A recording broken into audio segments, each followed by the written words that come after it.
What are you gonna do if I say to you, the true church isn't the papal church or whatever? The true church is Chicano church, bro. Cholo church. Cholo church is the only true church. And how could you refute me or whatever? It's exclusivism, bro. Chicano church, bro. Cholo church. Cholo church is the only true church. And how could you refute me or whatever?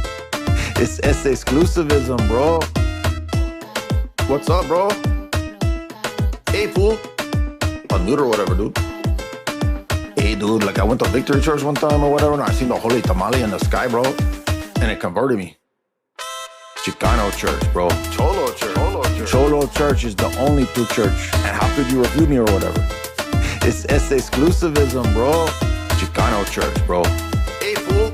Cholo church is the only true church. And how could you refute me or whatever? It's exclusivism, bro. Chicano church, bro. Cholo church. Cholo church is the only true church. And how could you refute me or whatever? It's exclusivism, bro. Chicano church, bro. Cholo church. Cholo church is the only true church. And how could you refute me or whatever? It's exclusivism, bro. Unmute or whatever, dude.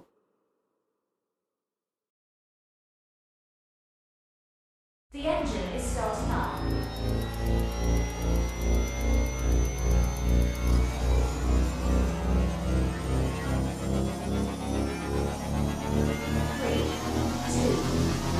Moment, space, lives.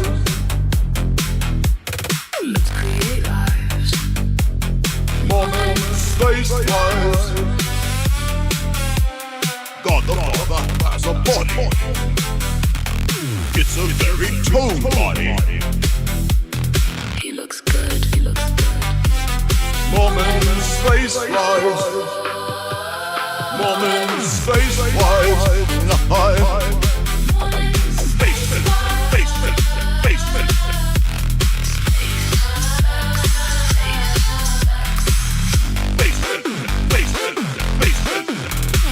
Magic underwear fitting tight. Magic underwear is feeling right. Space-wise. Moment, space-wise. Moment, space-wise. Lord Cola. I would like to have intimacies with you On the planet of Naboo.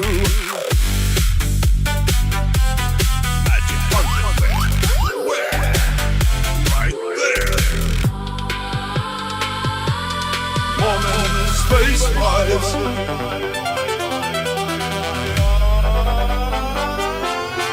Let's create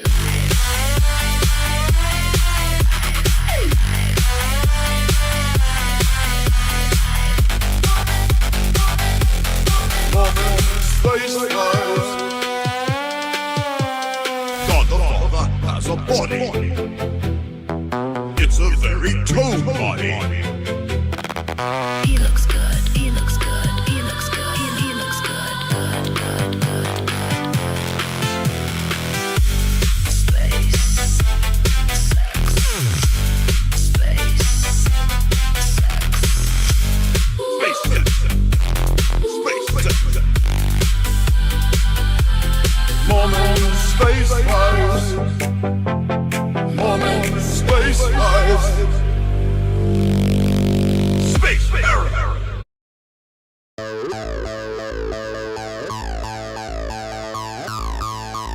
Oh yeah. There's only one thing that can bring this world together, and that begins with you. But where it begins with you, not you. I'm gonna tell you what word it is. Usually on the dance floor. Get that ass up. Bankers, get on the floor. Bankers, make the people poor. Bankers, get more paid. Bankers, get more name. Get more name. I wanna see your ass poor. CEOs, yeah, I'm talking to you. Get more hoes, get more paid, get more votes, get more laid. I wanna see the CEOs ruining lives to the beat. Ruin those rides in 141 BBS. Oh yeah! Sweet cool, sweet cool.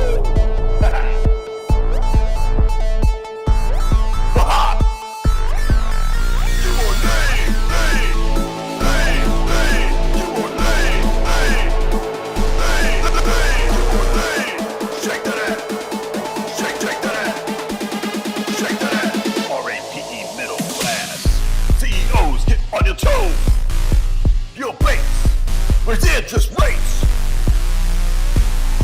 I wanna see the banker on the floor.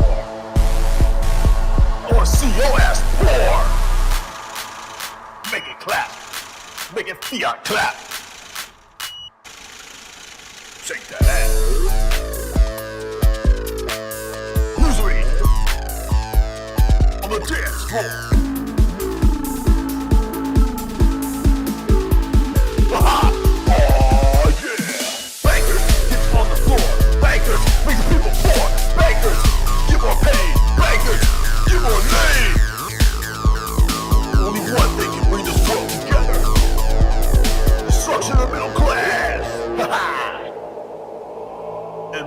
Fiat cash in my bank account.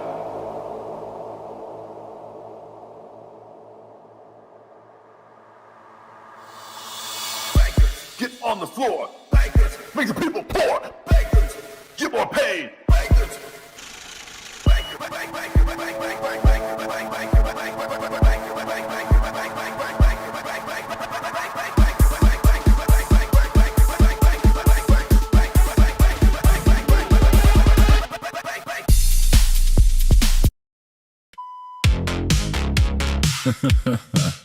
Bingo.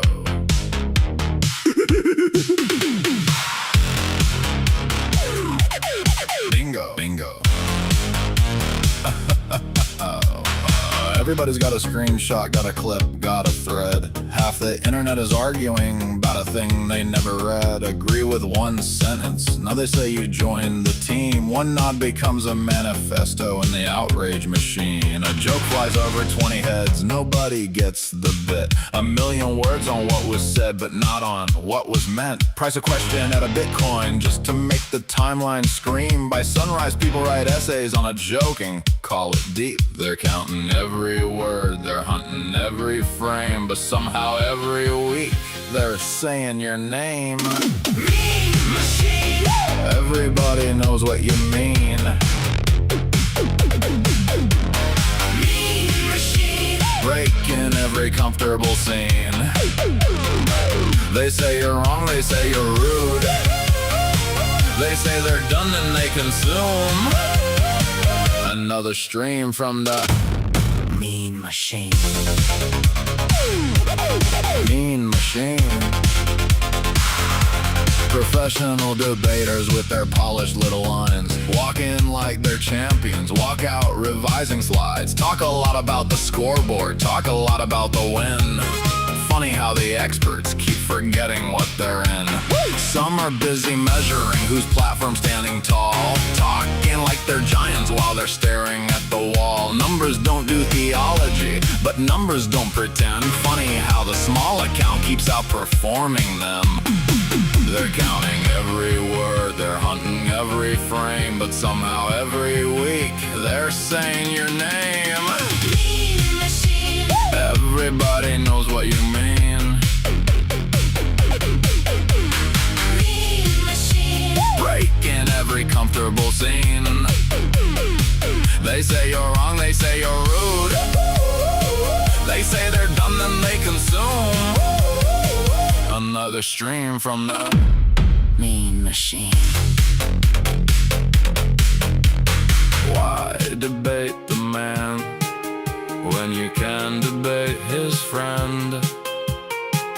Why face the source when a substitute will do instead? Everybody's brave when the target's not around. Everybody's loud when the room is friendly ground. Circle after circle, panel after panel spins, talking all about the man instead of talking to him. Mean machine.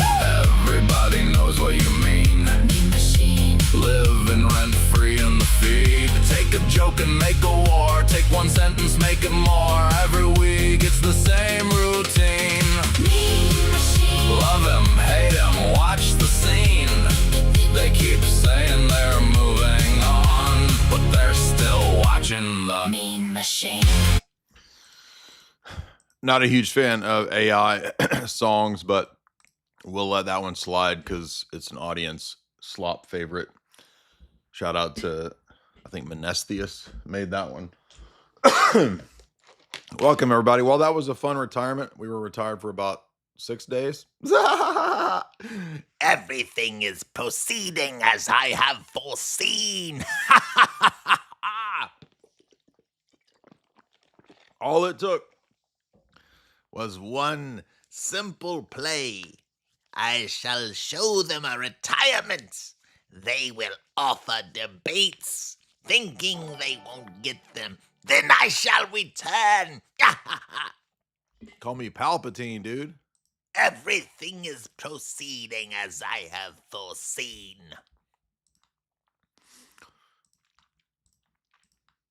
Y'all all fell for it. I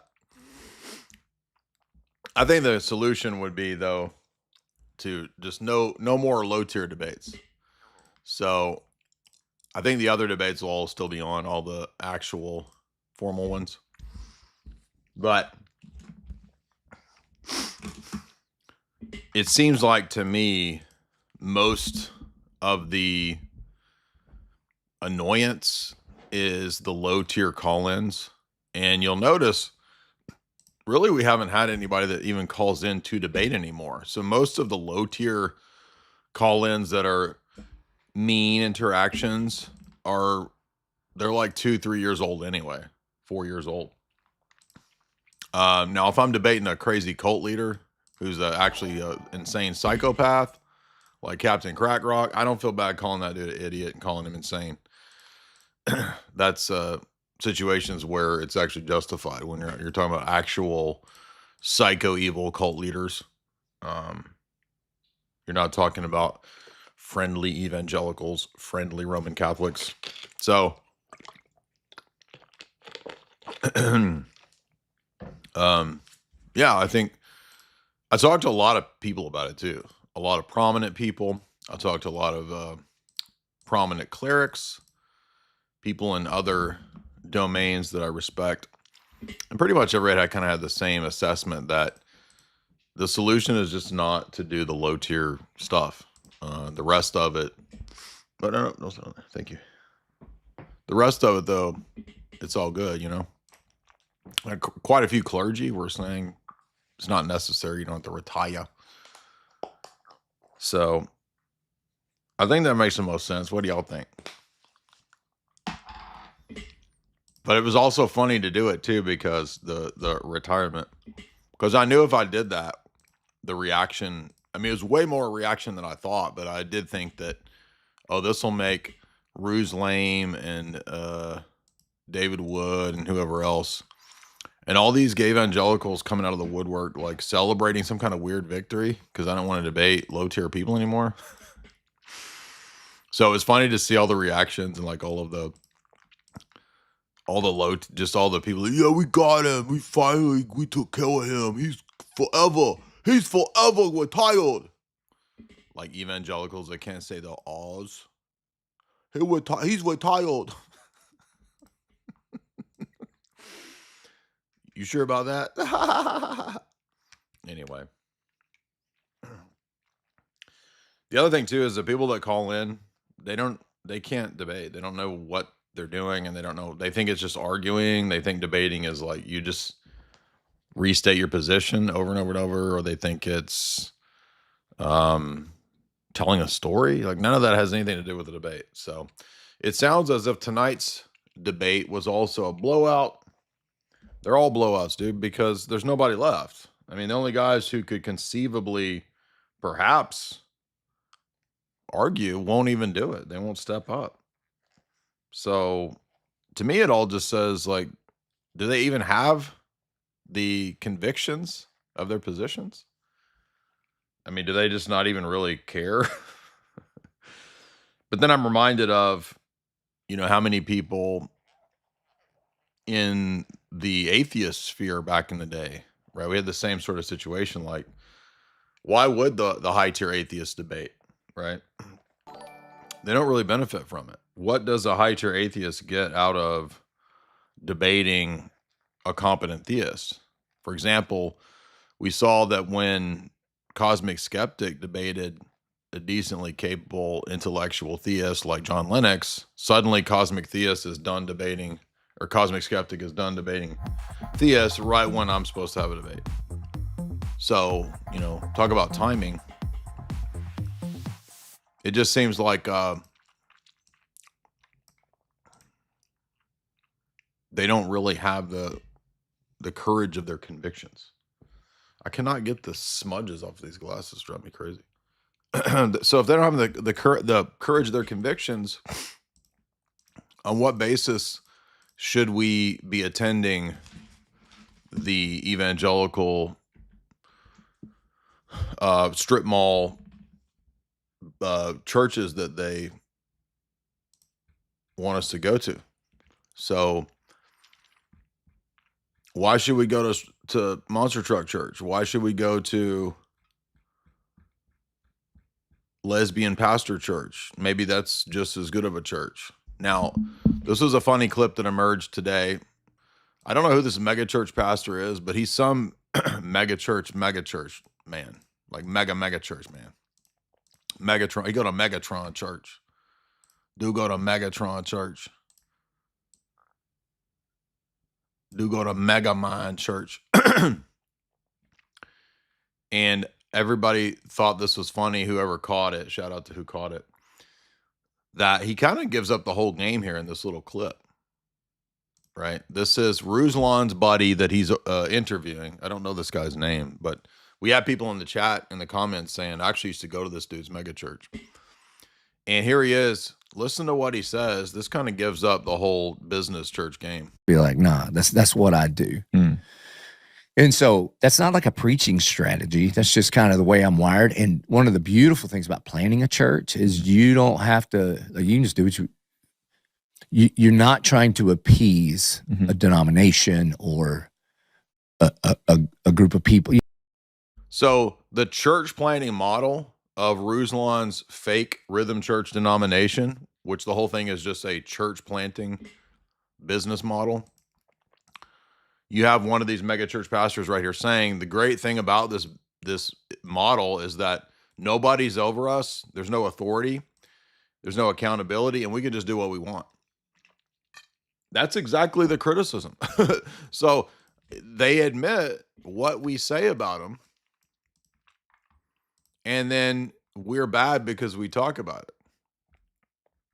Once again, God Logic, for example, was cheering on the fact that his channel was successfully converting a person out of Jehovah's Witnesses, which it's odd that, I mean, I would think that happens all the time. So why is he picking one person to say, aha, look, this proves that we're doing good work?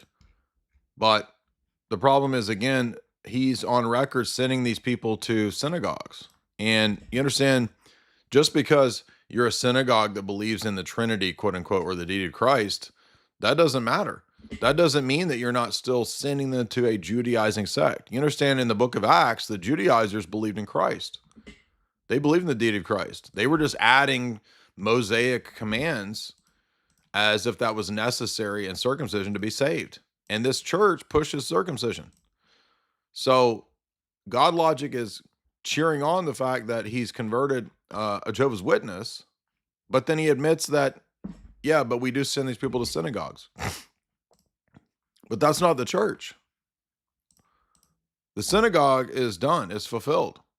There is no messianic synagogue that is the church. That doesn't exist. And so these people, they're all, by the way, evangelical Zionist adjacent. All these people, Ruslan, God Logic, right? They're all IP, AP. They worked with TPUSA stuff. And it's all evangelical Zionist funded stuff. So that's what the problem is. And they're just acting like you're just mean ortho bros.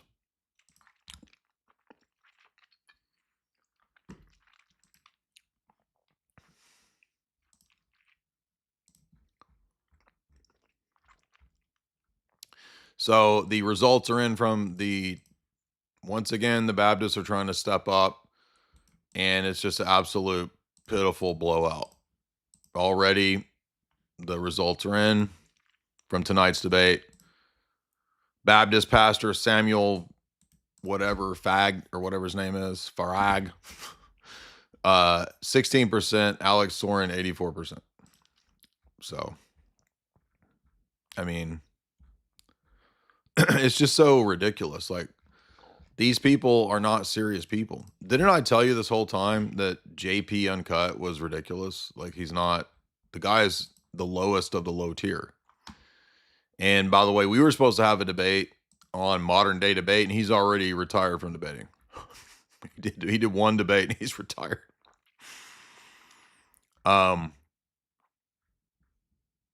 So what do you make of that?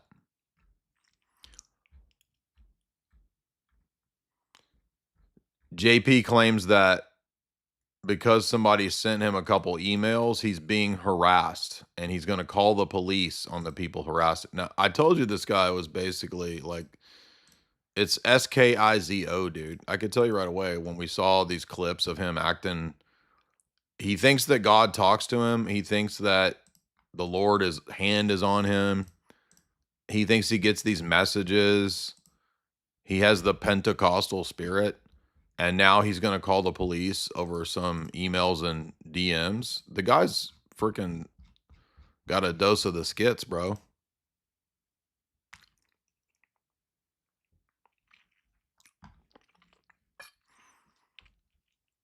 Yeah, thank you for piping up here on YouTube so I can also block you here. A lot of these Protestants, by the way, when they'll talk all this shit publicly, and then when you start DMing them to come debate, they suddenly get super nice. Yeah, that's called being like double-minded, dude.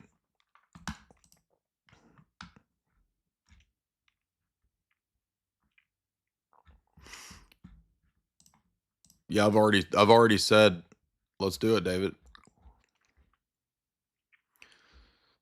None of them were even agreeing to debates until I retired, and so now that I faked them out, now they have to do the debates.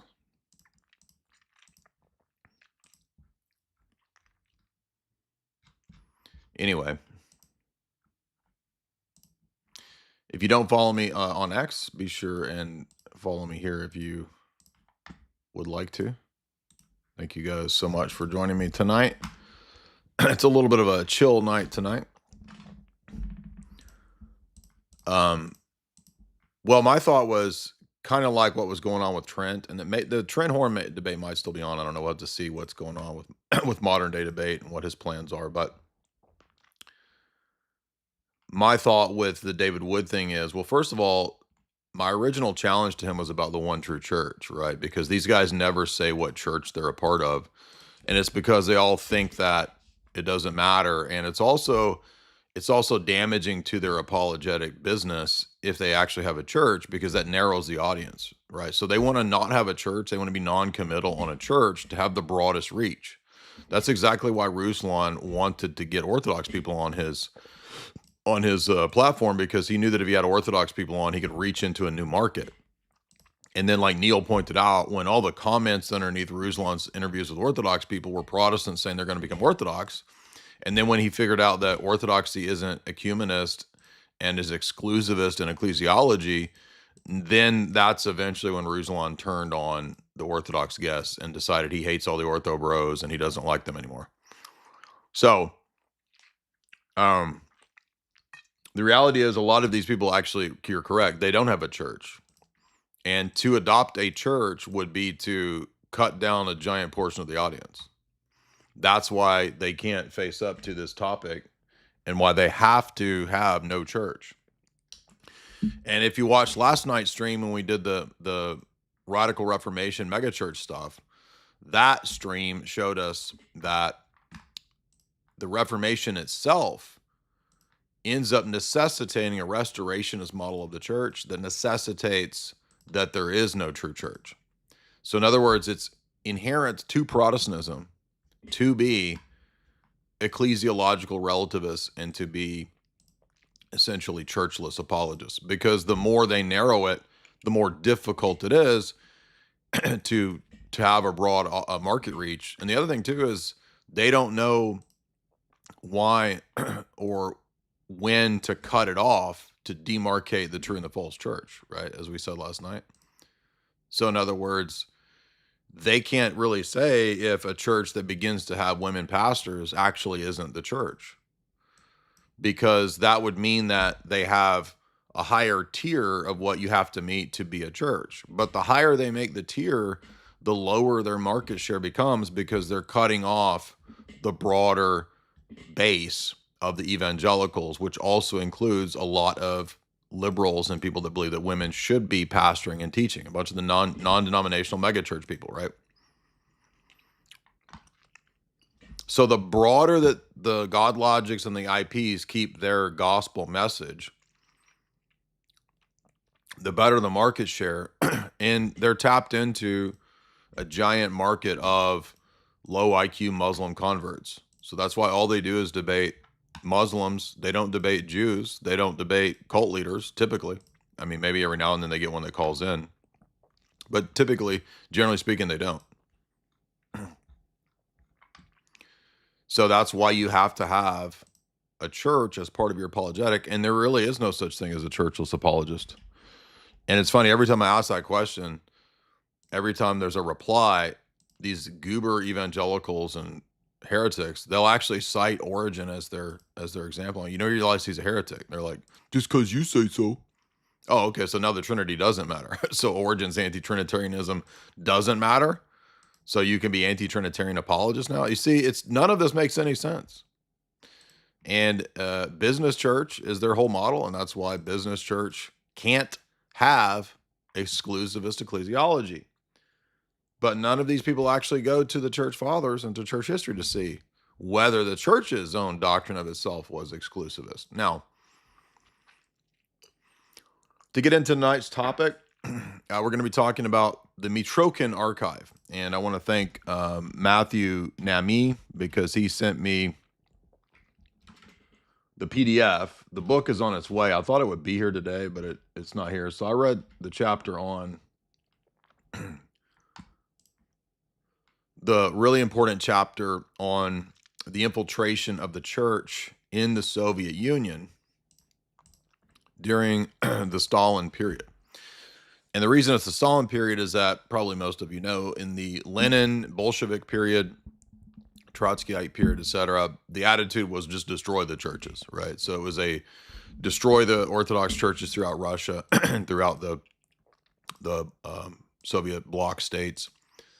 But then it got so bad that even Stalin had to realize that, okay, we need some kind of church. We need some kind of moral stabilizing institution, or else society is just going to collapse. So Stalin came up with a strategy. We're going to get deep into this. And hopefully this will also clear up the boomer, neocon, trad Roman Catholic, and Protestant attack that we constantly hear, that everybody in ROCOR or anybody in the Russian church or anybody in the Orthodox churches are Soviet, KGB, Putin stooges. We're going to understand the total full nuance of this situation. This will also help us understand the Ukraine schism, because it relates to a lot of this. And if you don't remember, I did some years back have Metropolitan Jonah on, and he knows quite a bit about the history of the Russian church. And we went pretty deep into a discussion of the classification strata that the NKVD, that's the KGB under Stalin, the strata and structure that they had for the Russian church. And you're going to learn that it's very nuanced, and it's a lot more, the reality is a lot more challenging, a lot more difficult than the standard low IQ hand-waving approach of evangelicals, neocons, and trad cats who just say, you're all KGB. The reality is that they had a 3-tiered structure that fit you into what category of compromat or disobedient level, the disobedience level that you had.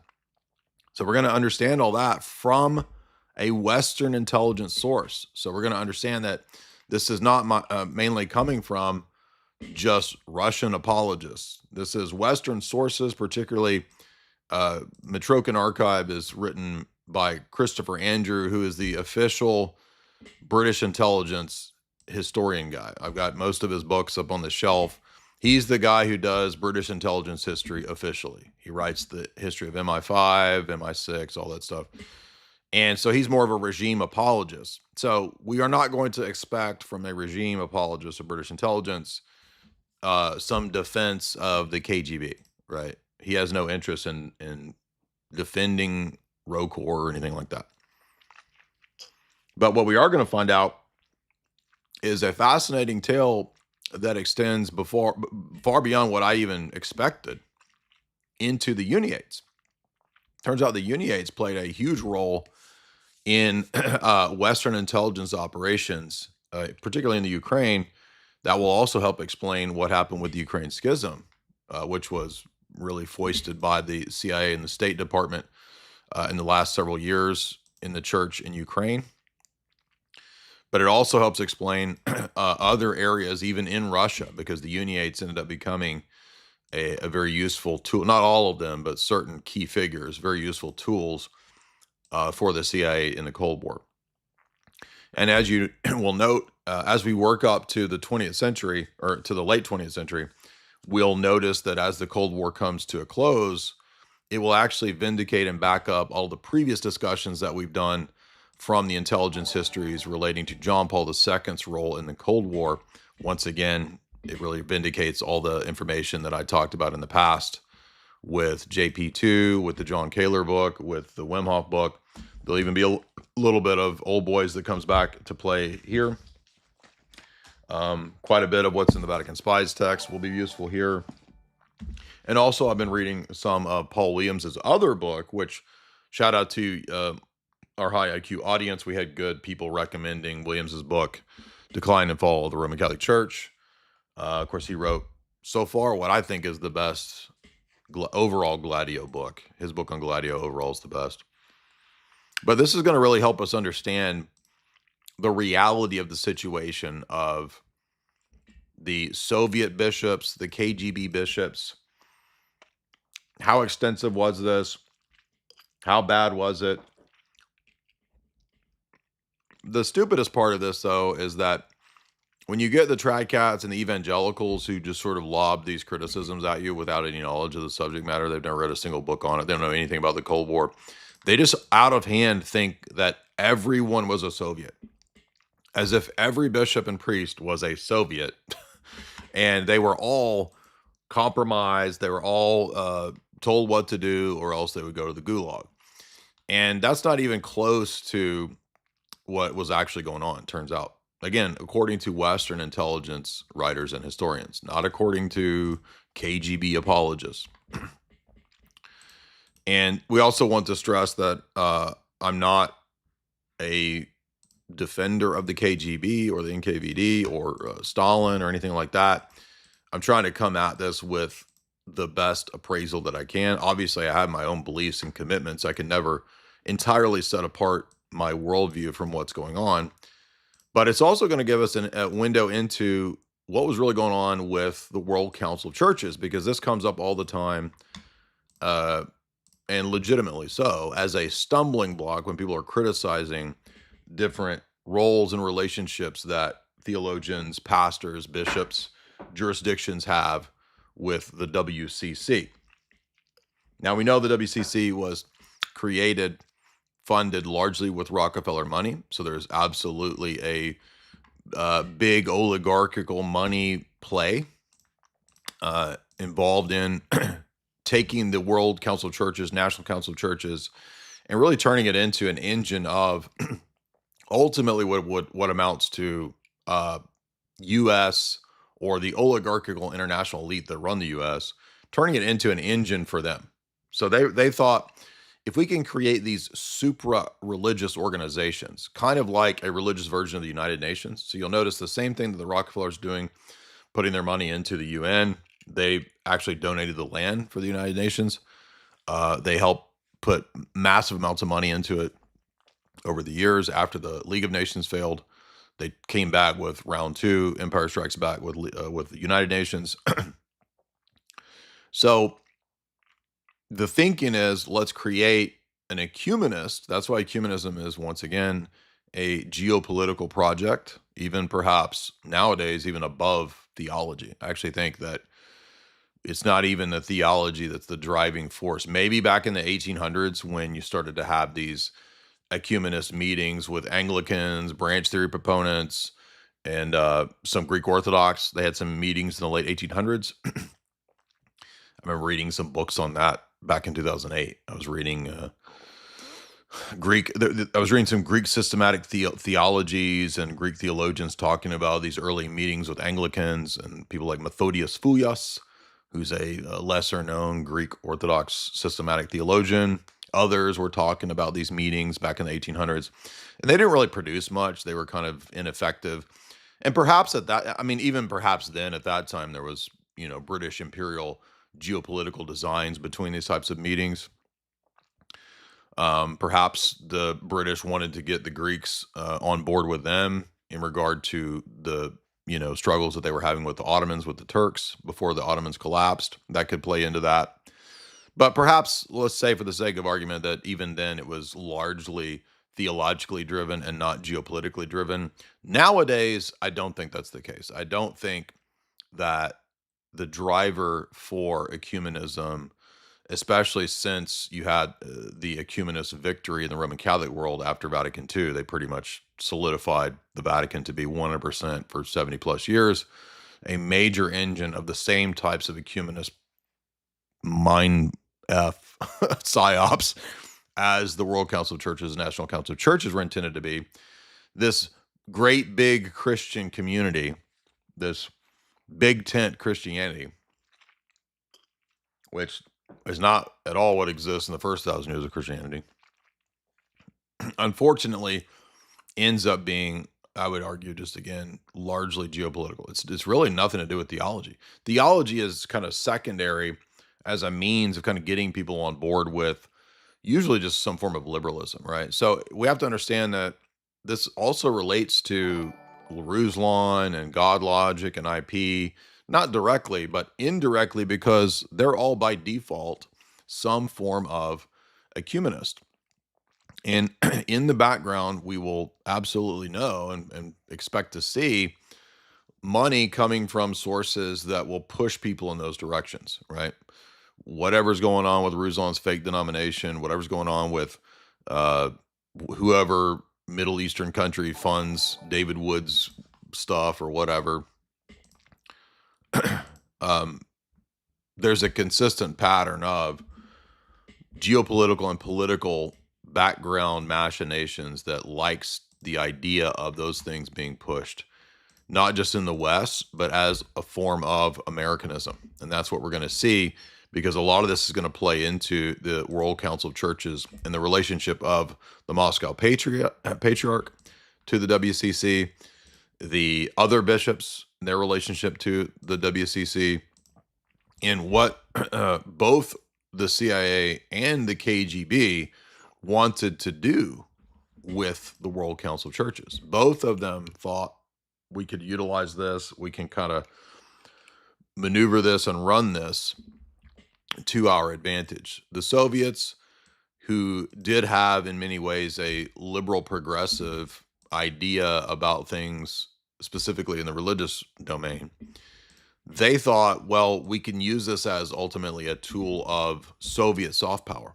Well, guess what? The CIA, especially with the Rockefeller help and funding behind both the OSSCA and the World Council of Churches, they also thought we can use this as an engine of soft power for Americanism, right? So it really kind of becomes, in a way, a Cold War battleground. But it's really, I think, unfair to characterize it as a Soviet playground, because it ends up being dominated, for the most part, still just by Western liberal interests. and that's not primarily Soviet interest. So when I say Soviets had some liberal ideas, I'm not talking about like gay stuff. The Soviet line of argumentation throughout the Cold War was typically that the West is imperialist, it's racist and colonialist. And it's a little bit correct, because when they're calling it racist, they're actually referring to the biological determinism of the British Empire and its evolutionary, T.H. Huxley, Aldous Huxley, Darwin, social Darwinism view.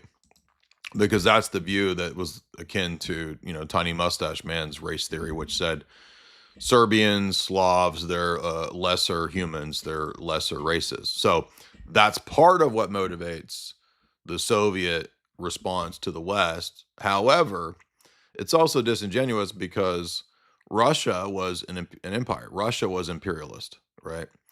Russia had an aristocracy. Russia had a czar. It had a monarchy.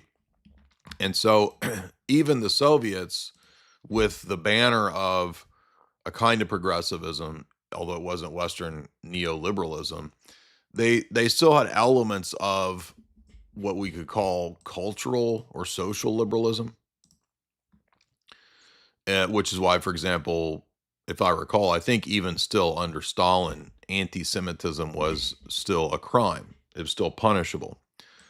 And of course, that's unclear. It's not exactly defined what counts as that, just like racism as a crime is unclear but this is why all the boomers think of racism as a communist thing, because many of the Soviets did utilize that in their ideological warfare or their active measures type stuff when they sought to infiltrate uniates, papacy, World Council of Churches, ROCOR, you name it. They would try to utilize that line of argument. But the Soviets themselves, especially, with Stalin, I mean, obviously they were also seeking a form of empire. So everybody is imperial. That's the thing that I think we want to realize here, is like world powers, they're never going to not be imperial. But the West decided that their strategy during the Cold War would be, we're against the evil atheist empire, and we have freedom. So Western neoliberalism comes under the guise of economic and sexual freedom, cultural liberalism, libertarianism.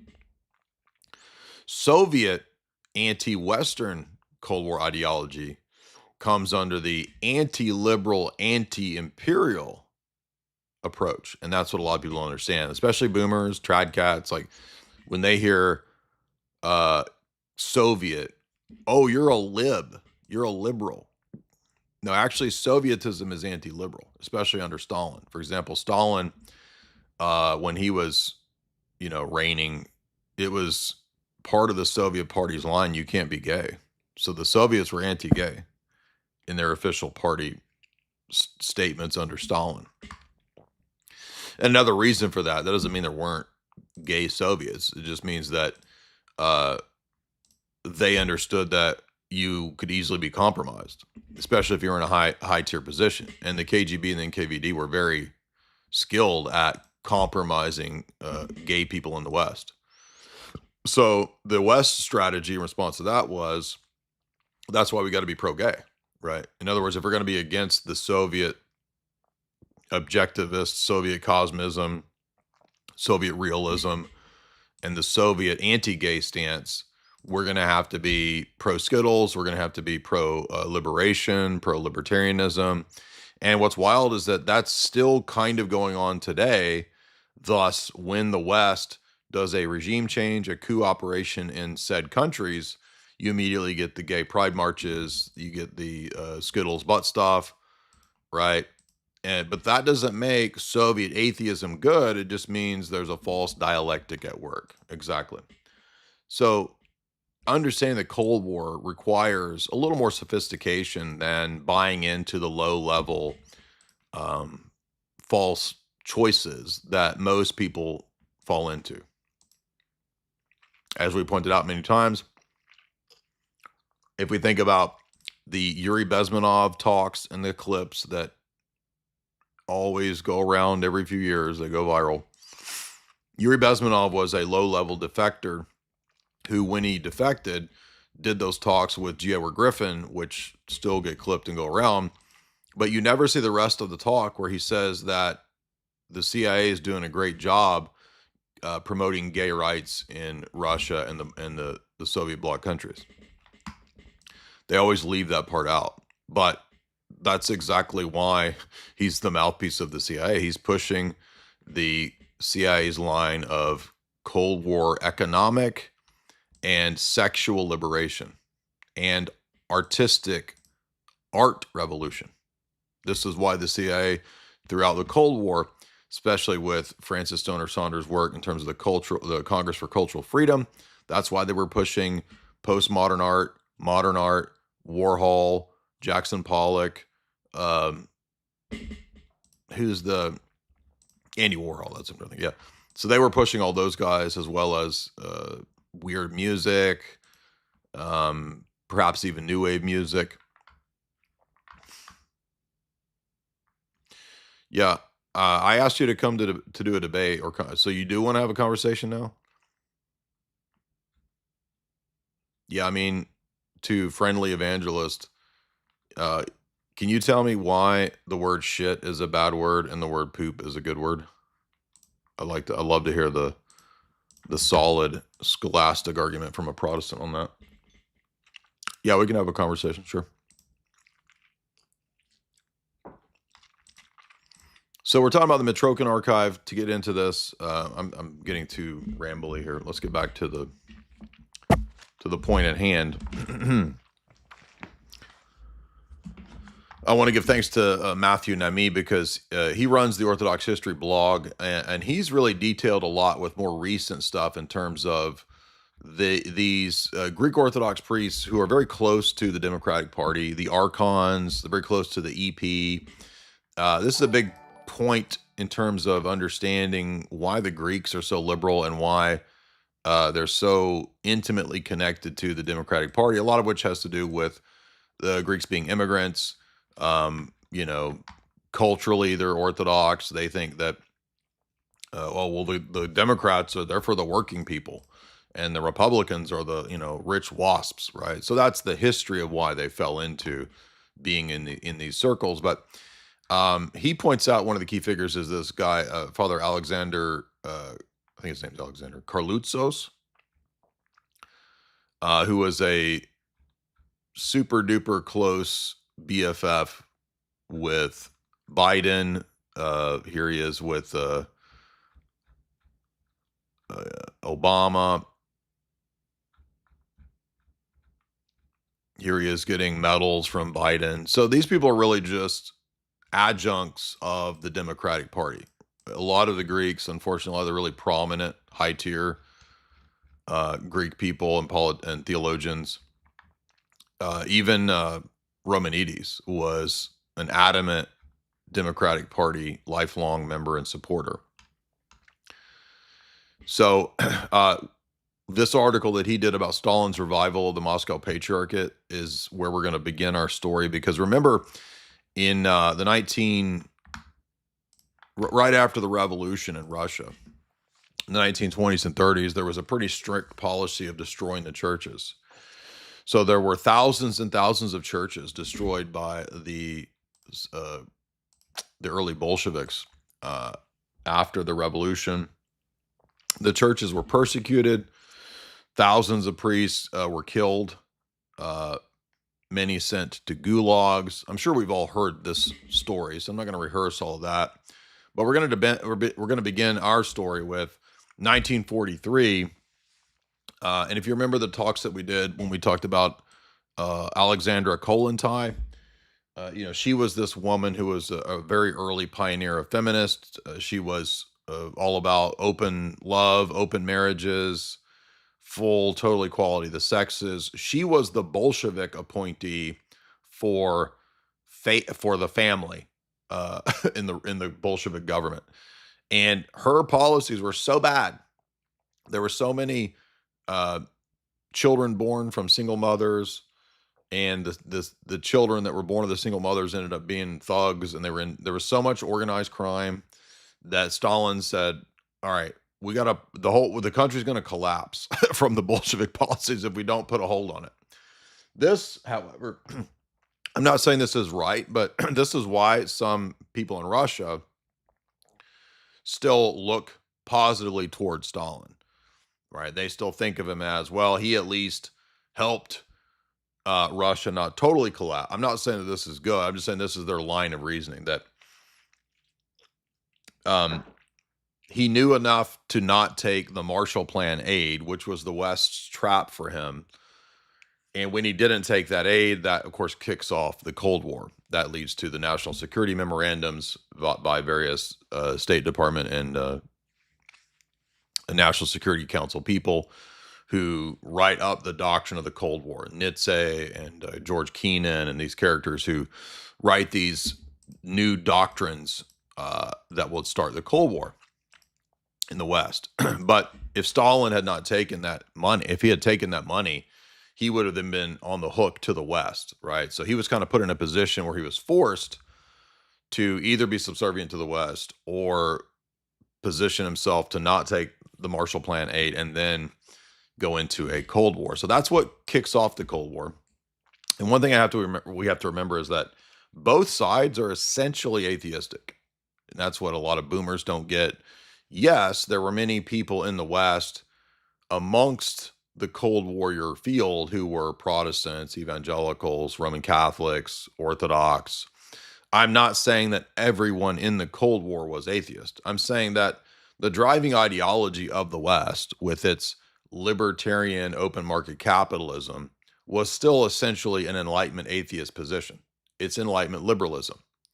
And they're positioned against a version of Marxism, not classical Marxism, but Soviet bloc Marxism, Stalinism, which was anti-liberal. Okay?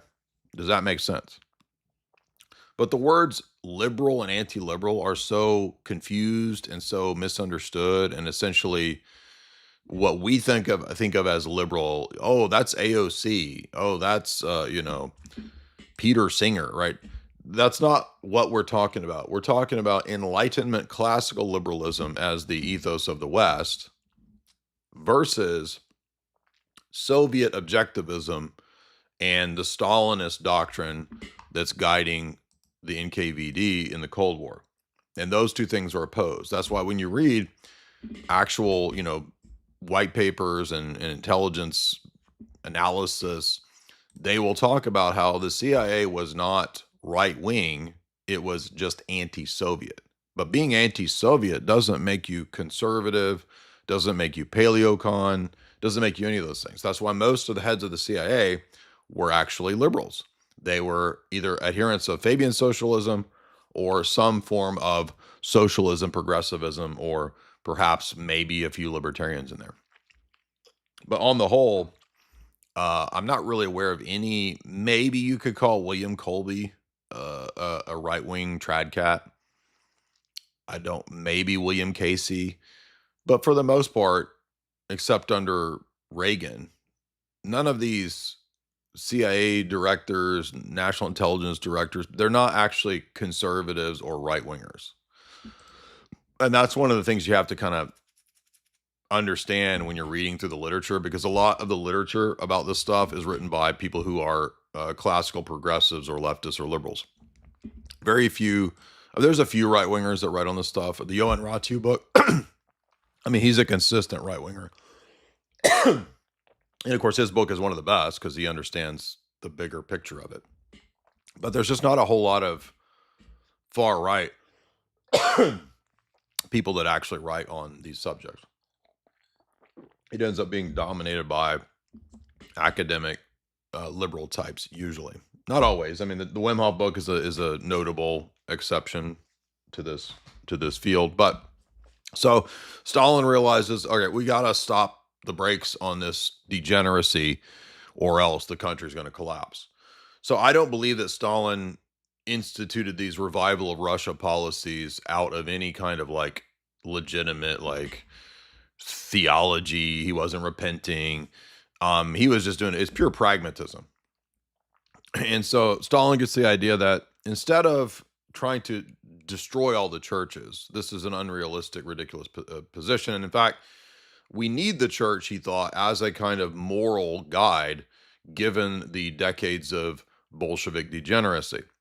So Stalin begins a massive project to rebuild, with the NKVD's help, many of the churches throughout Russia. He also gets the idea that the Moscow Patriarchate should be reestablished. There's actually a period where there was a destruction, a vacancy of the Moscow Patriarchate.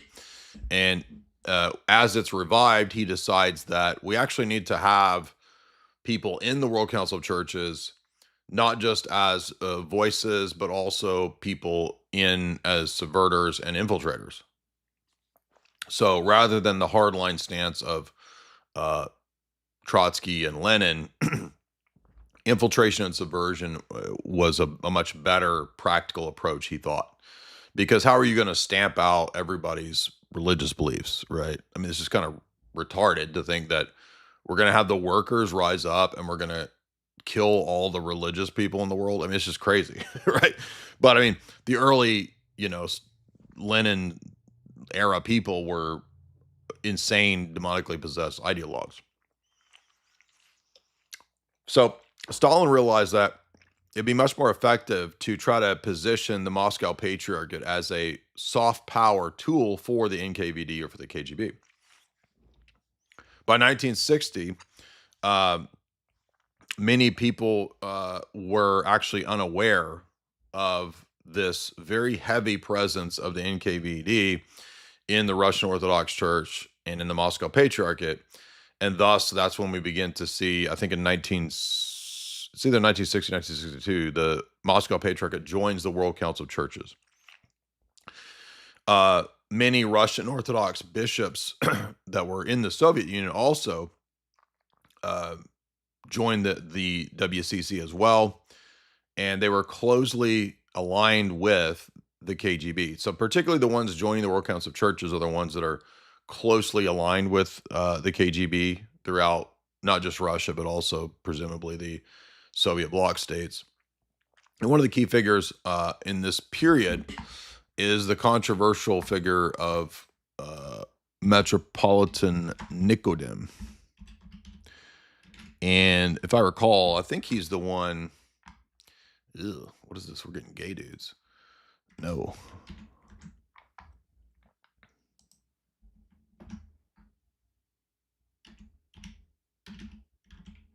We're getting metrosexual Nicodem, not Metropolitan Nicodem. Is this him?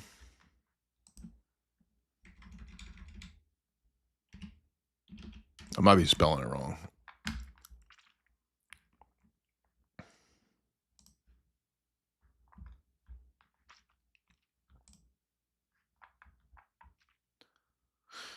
Yes, I think this is him. Okay, maybe he's not Moscow Patriarchate. Let me see here. Yeah.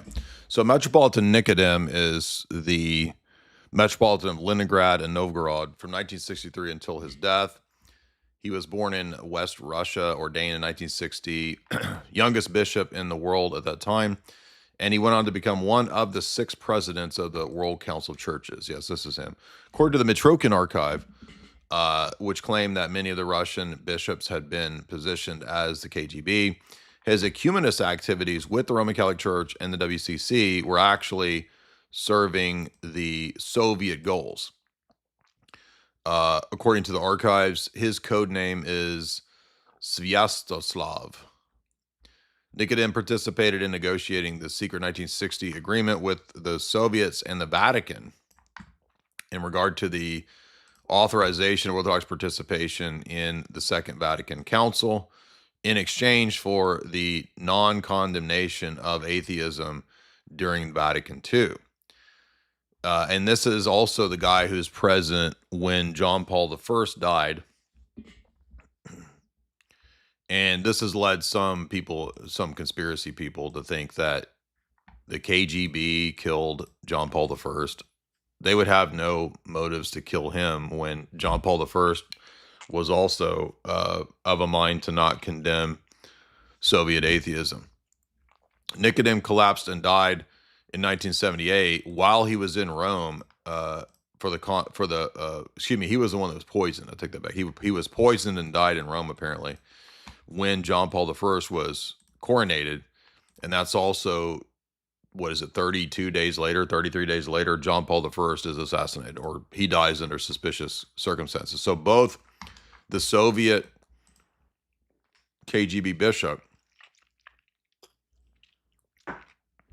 Nicodem, dies within 1 month of John Paul I's assassination, which is pretty wild.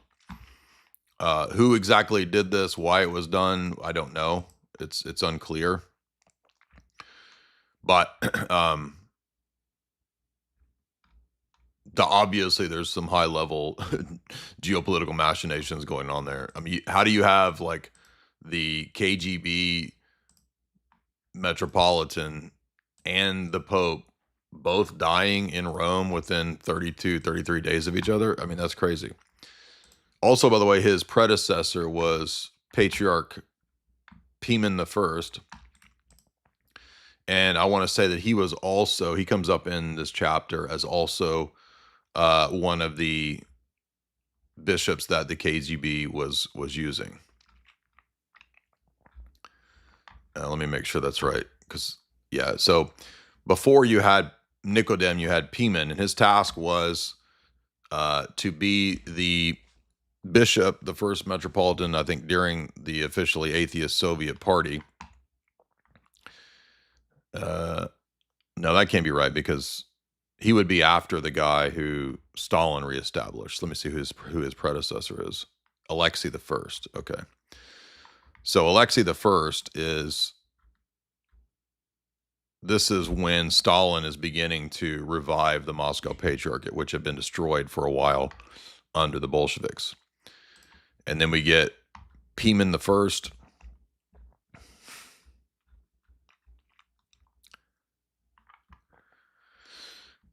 Near the end of his difficult term as head of the Russian Orthodox Church, he organized celebrations for the Christianization of the Rus. And I want to say that, we'll look at the notes here. By 1962, the Soviets had achieved operatives that were present in the Armenian Church, the Russian Church, the Roman Catholic Church, and presumably also Protestant churches abroad. So we don't know still, I don't think, exactly how deep that penetration was. People are still sort of rummaging through declassified things and figuring out things even up to this day. We're learning new things from archives and declassifications about how deep it might have been. We don't know exactly, but it's particularly the figure of Nicodem that we want to focus on, because Nicodem becomes such an important role in terms of global geopolitics over these previous dudes. And Nicodem is the first one who, because he was so young, it was precisely because the NKVD was behind him that he rose so fast. One of the things that they really pushed at the World Council of Churches at this time, and this was not unique to the Soviets, this was the World Council of Churches' actual doctrine. Get this, early on in the 1960s, was their whole goal was to end racism. I didn't know Jesus set up a church that's goal was to end racism, but the World Council of Churches' official goal in 1960 was to end racism. So let's look real quick at that, because remember, the World Council of Churches is not set up by the Soviets. It is not set up by the KGB. The World Council of Churches is set up out of the ecumenist movement by the Edinburgh Missionary Conference of 1910,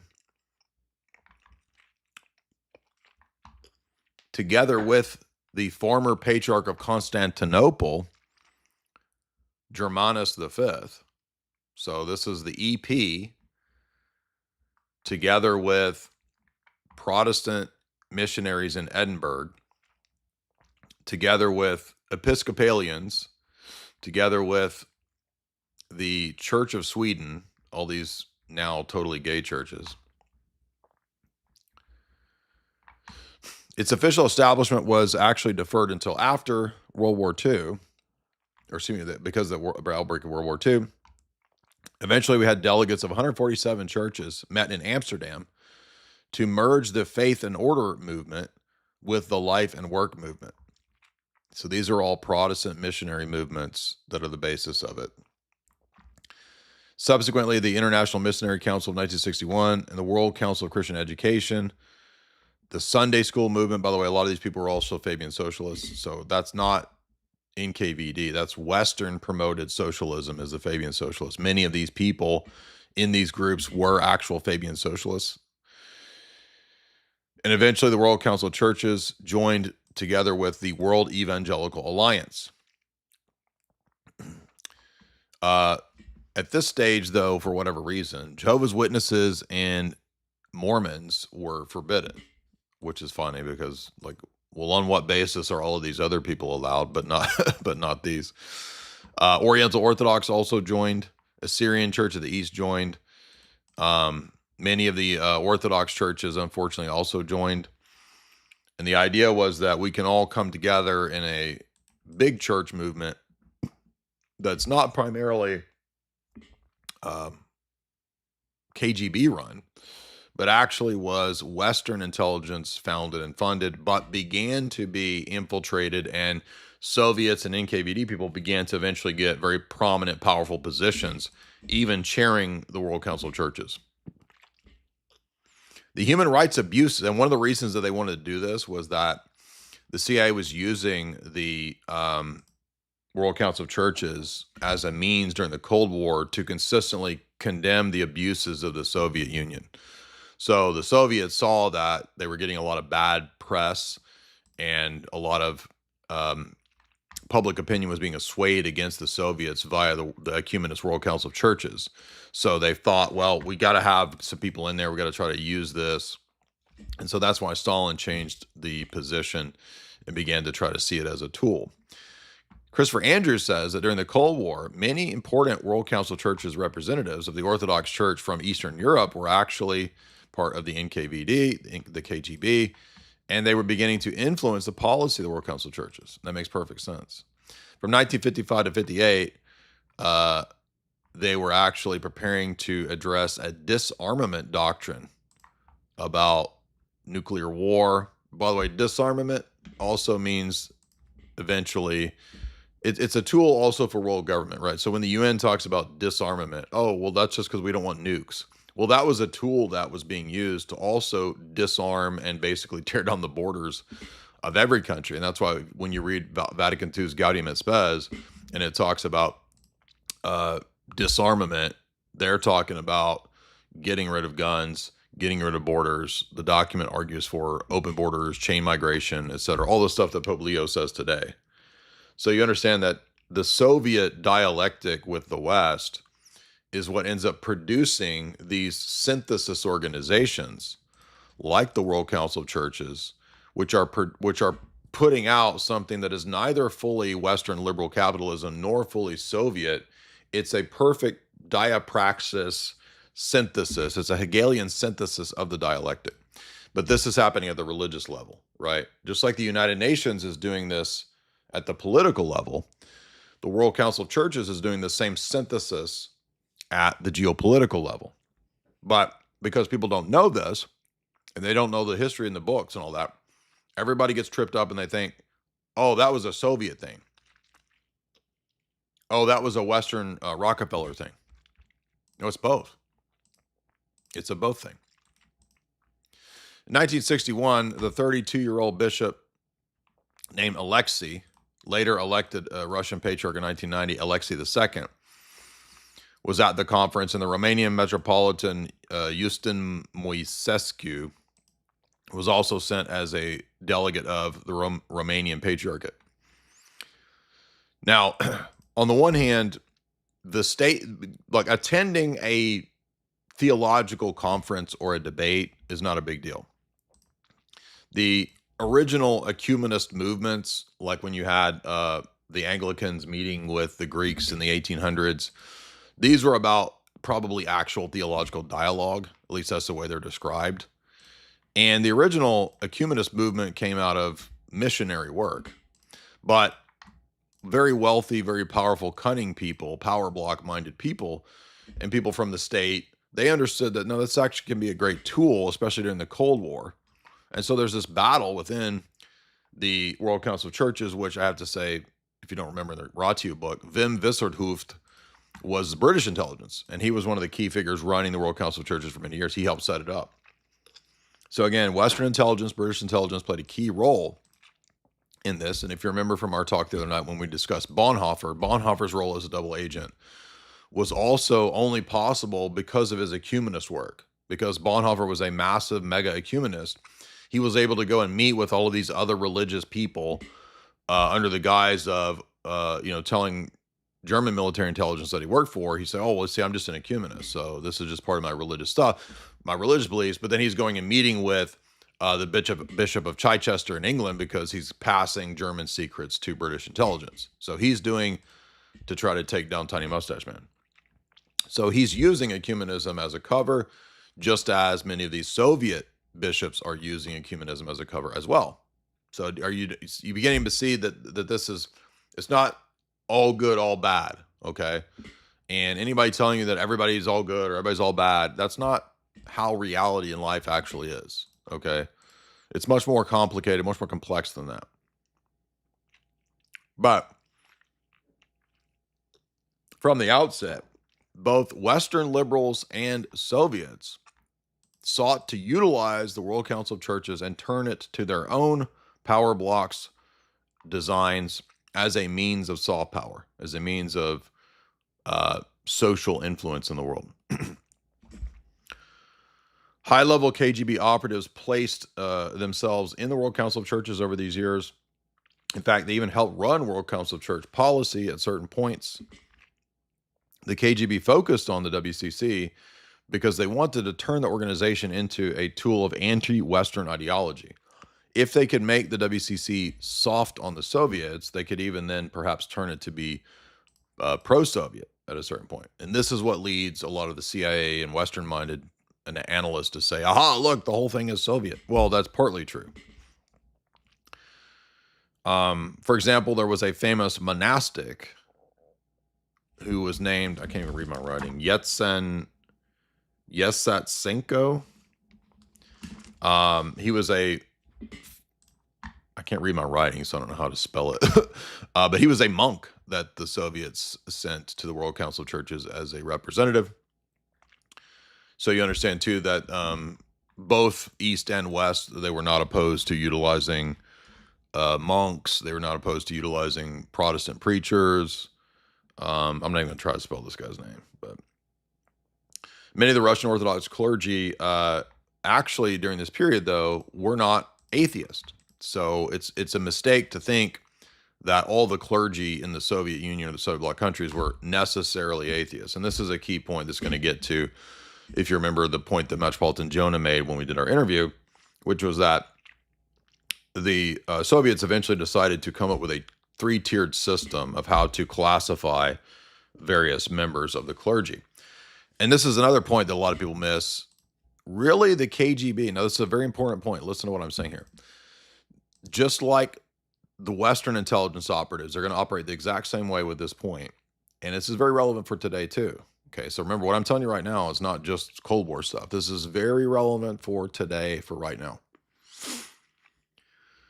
They were not primarily concerned with most of the clergy.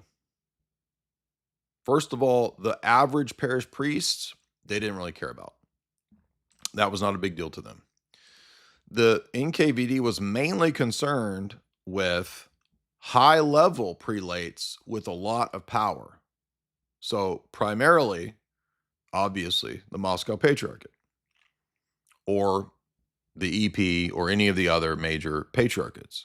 The CIA also very, very concerned with the Moscow Patriarchate. And as we know from declassified cables that Matthew and ME has highlighted over on his website, we know that, for example, the mega ecumenist patriarch Athenagoras who had the famous meetings with Paul VI to say that there was no longer a division between East and West, was a rabid, subservient devotee of the OSS, and the cables between him and the Truman administration have been out. We've cited that, shared that, I don't know how many times.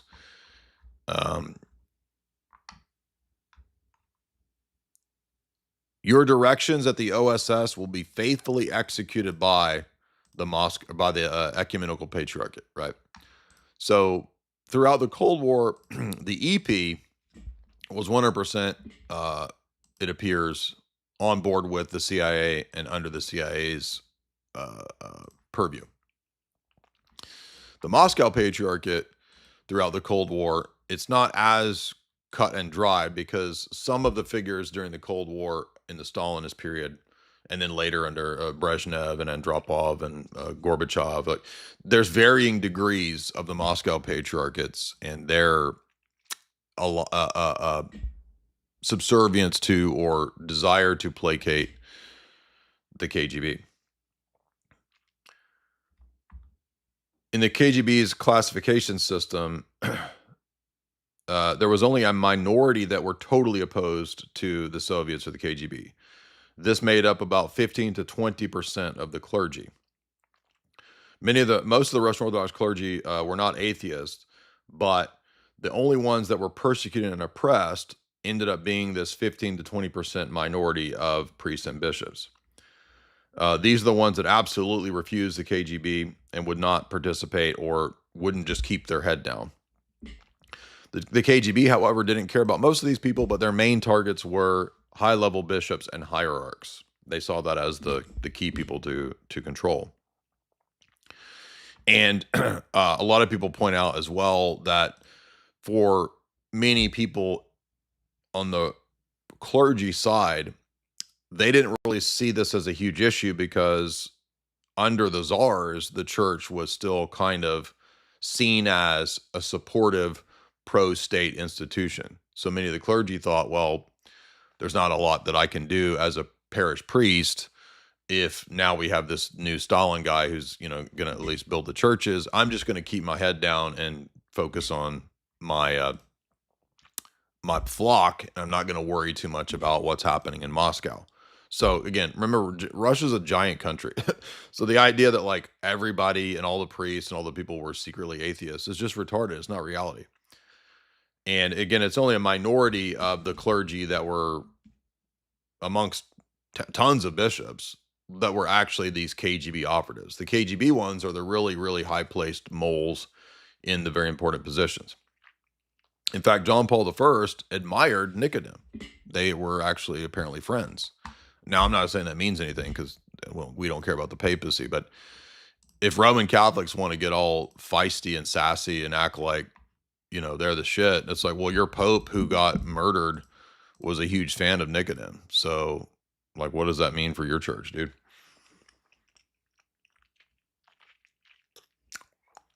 Now, amongst the categories, there's these three. The first category that the NKVD had for Russian Orthodox clergy was people that they considered patriots that were fully obedient to the state and would not engage in open evangelism. If you praised the leaders and if you didn't try to push orthodoxy, they would just let you be. And so there was a strata of them, and this would be people like Patriarch Alexei, Patriarch Pimen, and I'm not sure. So Nicodem actually isn't even in that category. The KGB had a second category, which was people who were still loyal to the state and they would be obedient to the state, but they still pushed the church and tried to promote it. Now, I'm not saying that Nicodem is a good guy, but because he seems to be pretty ecumenist, but they actually didn't classify Nicodem as the first category. They put him in the second category as loyal to the state, obedient, even being put in position by the KGB, but he still pushed the church. So even he didn't make it into the first category. And then the third category that they had was priests and bishops who were disobedient, but they were tolerated. there was a famous priest in this category named Father Yakunin. And again, they didn't really care about parish priests, apparently, as much as they did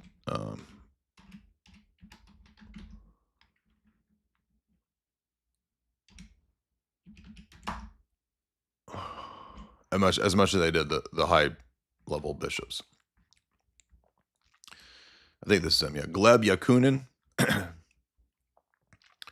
Russian priest and dissident who fought for the principle of freedom of conscience in the Soviet Union. He was a member of the Moscow Helsinki group, and he was elected to a member of the Supreme Soviet of Russia State Duma. Interestingly, he was actually classed by the KGB as a dissident, but apparently was, I guess, tolerated. He might have ended up arrested at some point. I'm not sure.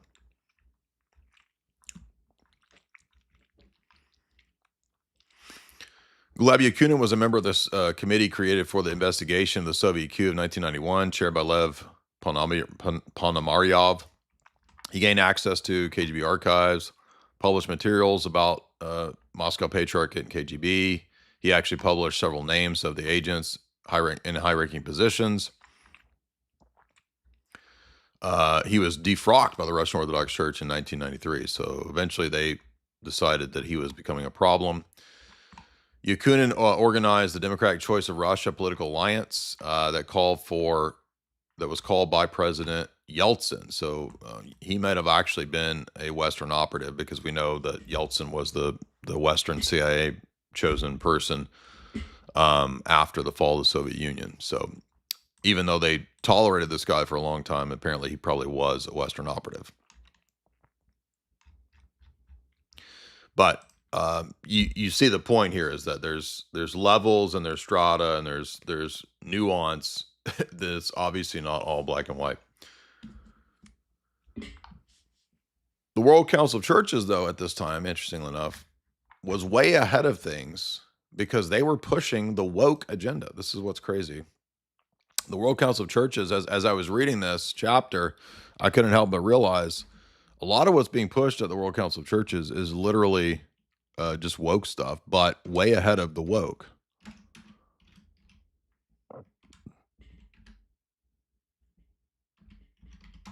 And I think this shows us that World Council of Churches was always essentially a just leftist institution. I mean, you go to the WCC right now and you just see, diversity, gay bishops, like they're pushing for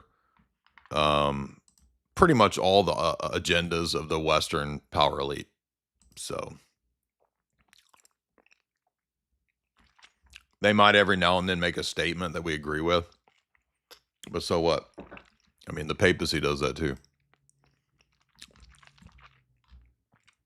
But I think what's most interesting about the World Council of Churches is that it's a Western operation that nowadays basically is just essentially a leftist woke mouthpiece. That's it.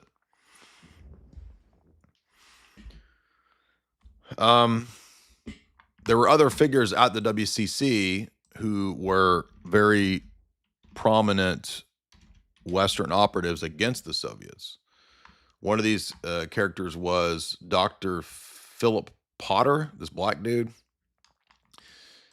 He was a Methodist guy who chaired the World Council of Churches from 1972 to 1984.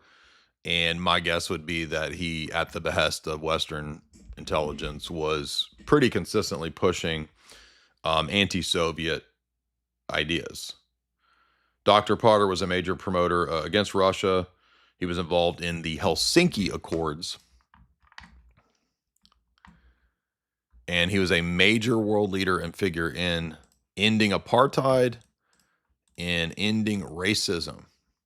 So you'll notice Methodism, the Methodists, have for many, many years essentially been an arm of woke leftism, right?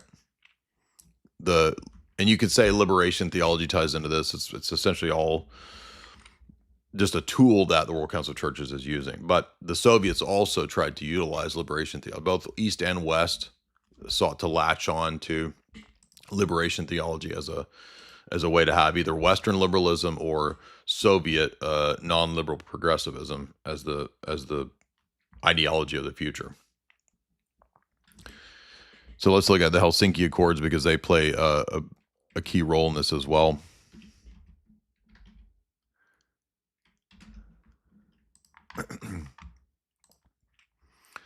Helsinki Accords were a landmark 1975 Cold War agreement signed by 35 nations. Isn't it interesting that you got this black woke World Council of Churches Methodist man who's playing a key role in Soviet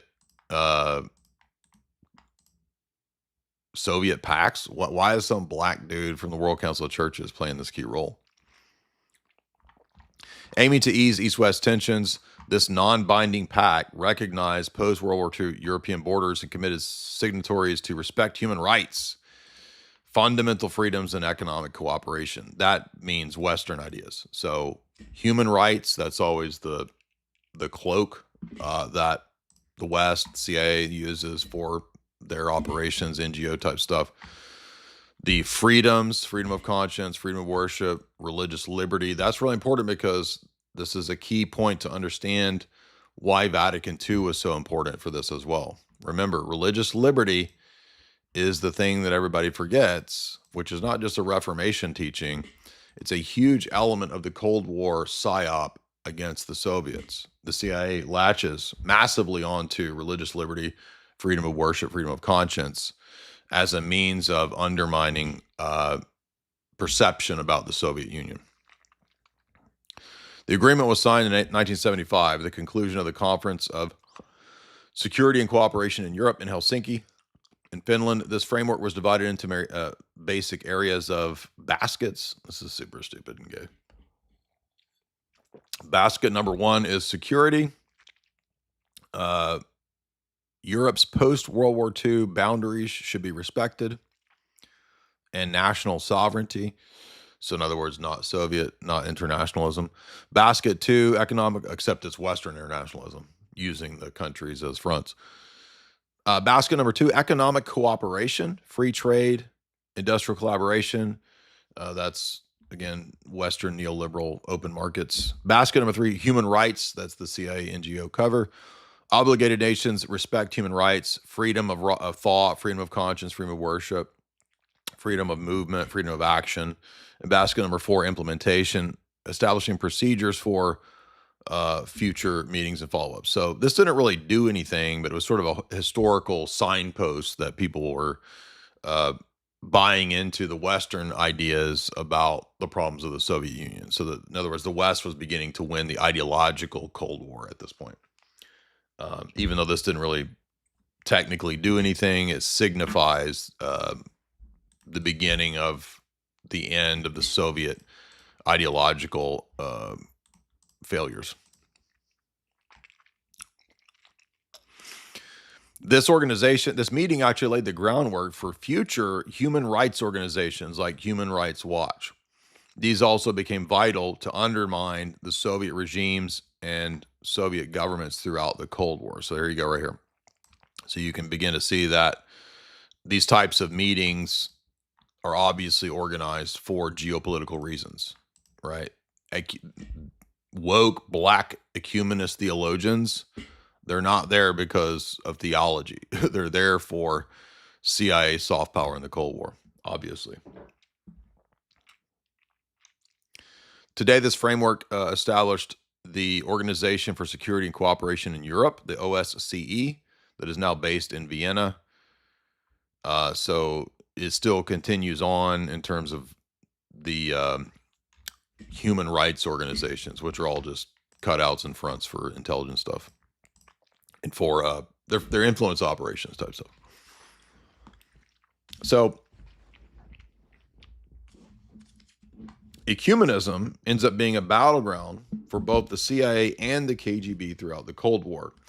The KGB, however, did not end up winning this battle. Obviously, I think you could look at the internal logical contradictions with Soviet anti-liberalism when ecumenism is actually premised on total theological and ecclesial liberalism. So how are you going to have a Soviet anti-liberal ideology, but you're going to try to take over liberal ecumenism, right? It's just not really going to work. And if you watch The Americans, which is one of my favorite shows, and shout out to John Kiriakou, because I noticed when he did that recent interview with a couple young ortho bros. I'm not familiar with these guys, but they did an interview with John, and he gave me a huge shout out. So I appreciate that. That's really, really kind of him to be to speak so well of me, given how many people just hate me for whatever stupid reasons. Let me find that interview, because I want to give those guys a shout out. But where'd it go? Let's see. Maybe it was 2 days ago. Yeah, here it is. The Third Way Orthodox Thought. These two guys here. He's wonderful. I was surprised at these. I don't usually hear these kinds of kind words. I mean, I do from you guys in the audience. You guys are super, super nice. You guys are super sweet. But I don't usually hear this kind of stuff on podcasts. But shout out to these two bros and John. So listen to what they said here. Made me famous was Diary of a CEO with Stephen Bartlett. That was an unusually deep conversation. But the one that I've enjoyed the most, it's going to sound a little nutty, it's with a guy named Dyer. Jay's a relatively recent convert to Orthodoxy, and is deeply steeped in the faith. And we talked for 2 hours and never stopped talking about Orthodoxy. We can't even lie. We probably converted because of Jay. He's wonderful, and he's just a great human being on top of it. Absolutely. Your conversation with him was two. It was 2 conversations? Yeah, we had 2. Yeah. I interviewed him and he interviewed me. You. Yeah. They were amazing. Great. It honestly helped us a lot with this, I will say. Yeah. Great. So it was Jay's, we're big fans of Jay. I Absolutely. am too. I have one final question for you. Probably.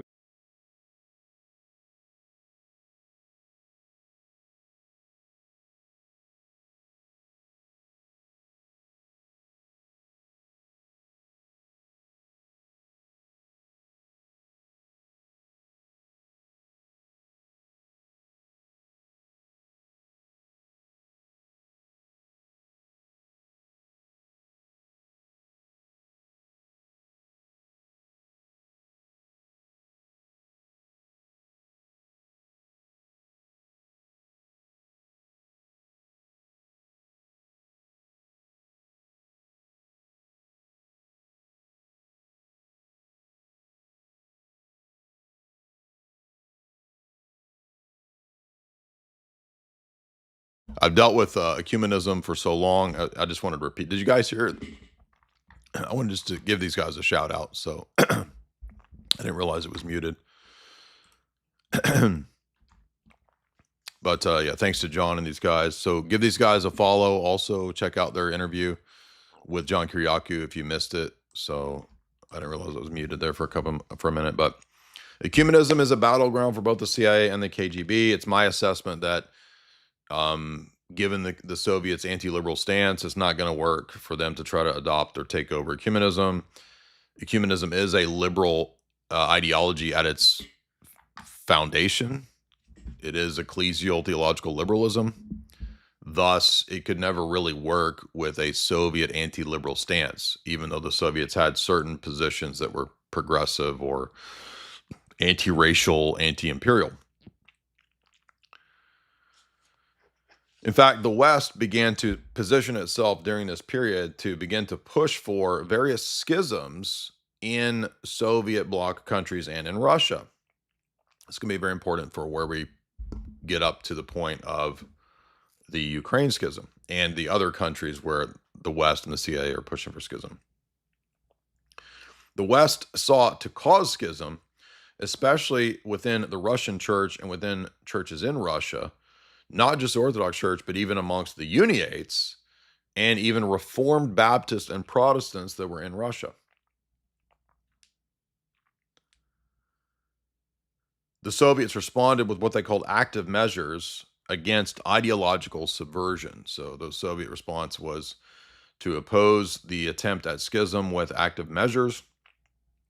And they tasked the SCD or the FCD or what's called Fifth Directorate. These are 3 different groups amongst Soviets tasked with targeting church subversion. So they actually established the Fifth Directorate to focus on church subversion because they figured out that people like Father Gleb Yakunin, other key dissidents, would be used very heavily to subvert the Soviet ideology and the Soviet infrastructure through the church. The height of this KGB attack was in the 1970s. So by 1975, 76, the Soviets were really, really focused through the Fifth Directorate on filtering out, ferreting out all the Western agents within the religious groups.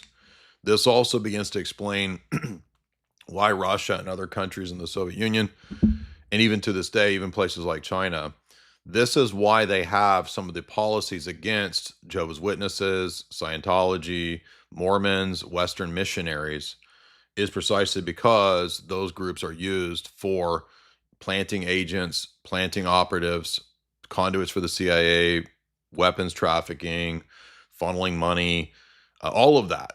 Churches and missionaries are used for that, and they're used by the Soviets and they're used by the West.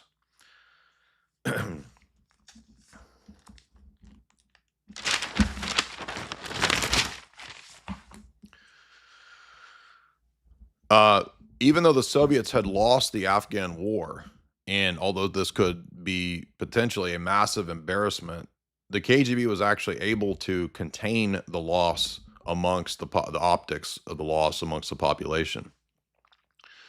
Another ecumenist assembly met called the Vancouver Assembly, and they met to condemn racism. The Soviets were also present and had penetrated that as well.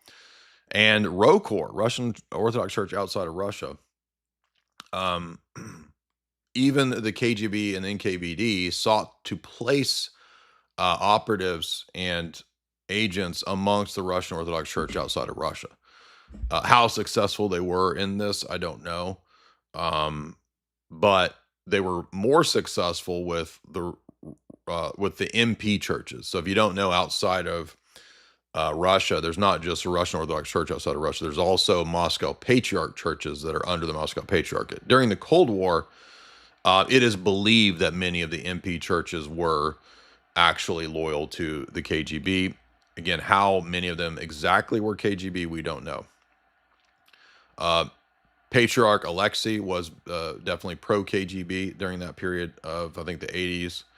But one of the key vectors, and this is something that I suspected, but I didn't know for sure. This also might explain why, this is just my speculation, but Dvorak, as you guys know, didn't just write the interesting revisionist text on St. Photius, the Phocian Schism, right? You probably have all heard, if you know Orthodox theology and theology books, you're probably familiar with Father Francis Dvorak. He is the famous Uniate medievalist, Byzantinist, and Slavist Catholic priest. So he was a Uniate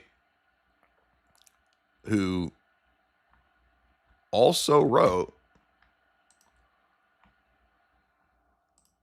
the book that we've talked about that nobody knows about for many podcasts, Origins of the Intelligence Services of the Middle East and of Byzantium. Isn't it interesting that a Uniate priest is writing a history of intelligence? Why? What does he have to do with that? Why does he care about that? Well, it turns out that during this period, the CIA had decided to make intense use of Uniates for the purpose of dividing and causing schism within the Soviet Union, within the Soviet bloc states, by pushing Uniatism. So even though there were many compromised Soviet bishops, not so much the priests, but there were several bishops, and the Moscow Patriarchate might have been in varying degrees under different people compromat or used. The CIA figured out that, well, the best way to subvert this is to just push the Uniates, get them under Rome, because we're already in alliance with the papacy. And we all know the papacy was 100% on board with the CIA, especially Paul VI and John Paul II. The previous popes were not as on board. There was the beginning of this alliance with Pius XII, and maybe even Pius XI with Western intelligence, with Pius XII for sure, with Bill Donovan and Angleton. But the real deeper tie is Paul VI. In fact, the CIA was very, very hopeful and very much reportedly involved in the election of Paul VI. That was something that Kissinger thought was a really good idea. Kissinger met regularly with Paul VI. CIA directors would meet regularly with Paul VI. And even ramping that relationship up even more was John Paul II, who met all the time with Kissinger and William Casey, who was director of the CIA under Reagan, because they figured out that John Paul II would be this perfect character to help ideologically win the Cold War. But the CIA was also very adept at figuring out that we must utilize all of the Russian Catholic churches and Greek Catholic churches in Ukraine to undermine Stalin in any way possible. And so many of these bishops were actually working with OSS, CIA, and perhaps British intelligence. One of these characters was Slippy. It's hard to pronounce it here, but I'll show you this Uniate bishop here. SL, it's got a weird name. PYJ, Bishop Slippy. Joseph Slippy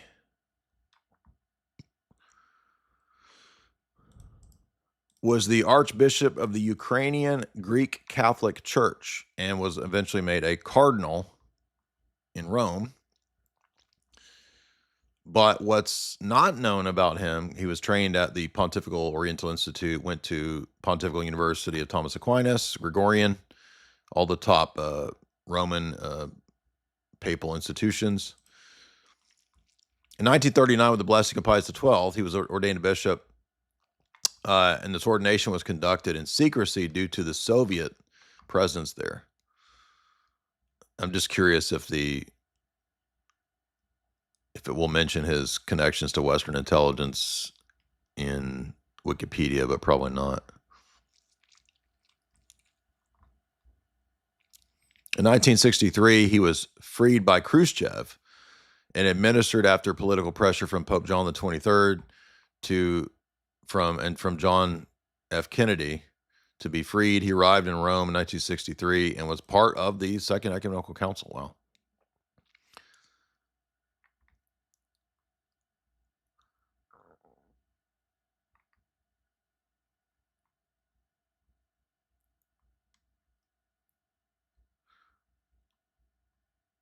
Anyway, I don't see anything about the CIA here, but I mean, that's the amazing thing about the Mitrokhin archive here is like, it's pretty much just telling you what makes perfect. That's why the CIA uses the Uniates in the Ukraine now. It's the exact same relationship.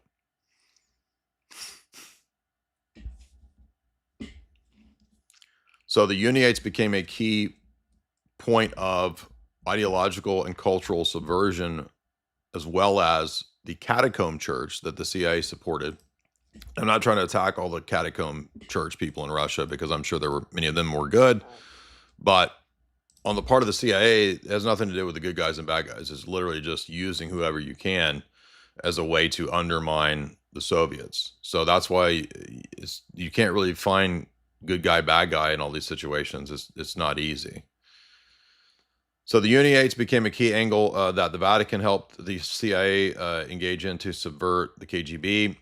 KGB also sought, interestingly, to infiltrate the Jesuits. By 1969, the KGB did have several operatives within the Vatican and within the Jesuit order. However, I don't think that this ended up being anything major. If you listen to people like Tim Gordon, who, I'm not trying to be mean, but Tim doesn't have a very sophisticated approach to a lot of these issues when it comes to this stuff. Because, for example, there is a famous CIA promoted thing. What's it called? AA 1055. It's obviously like a CIA propaganda thing. I'm trying to think of the name of it. I haven't looked at this in a long time.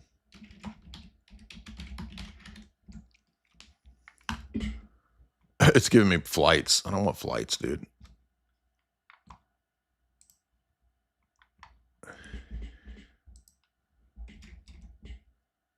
There's this Roman Catholic propaganda thing, and it was supposedly a nun's. I'm getting the number wrong. It's not AA10. It's something like that though. AA. Does anybody know the name of it? It's this pamphlet that was popular during the Cold War that Roman Catholics were pushing everywhere.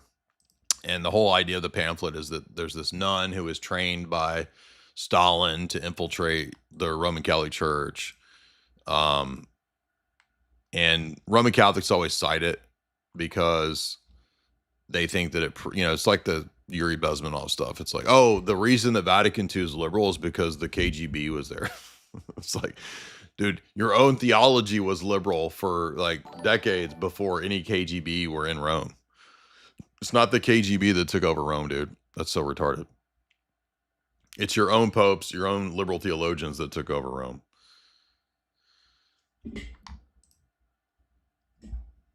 Somebody in the chat who remembers the name of that doc. I've actually got it somewhere. I don't know where it is, but it's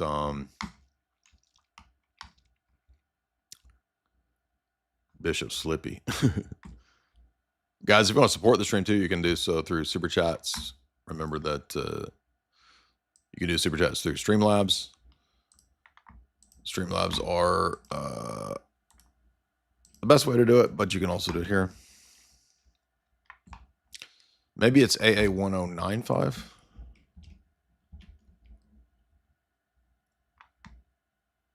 Why does it keep giving me airline flights?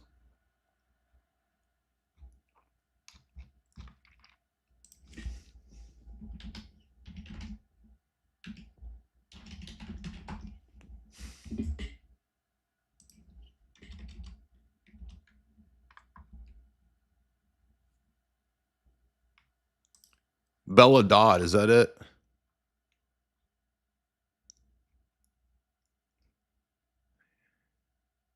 I think that's it.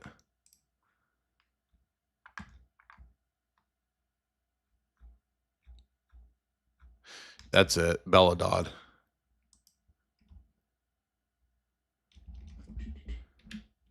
Yeah, it's funny because when I see this, I can immediately spot that this is CIA propaganda. Yeah, this is it.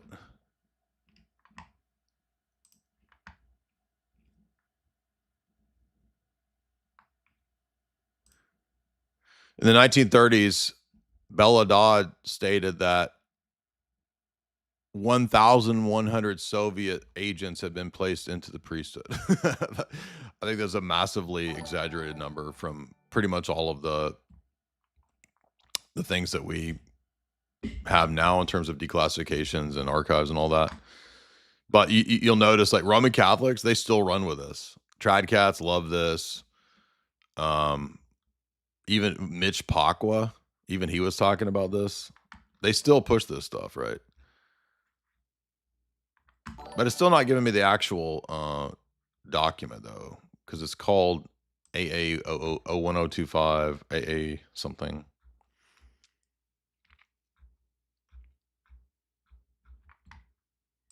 Has anybody in the chat found it yet? What it is? AA1025. That's it. Thank you.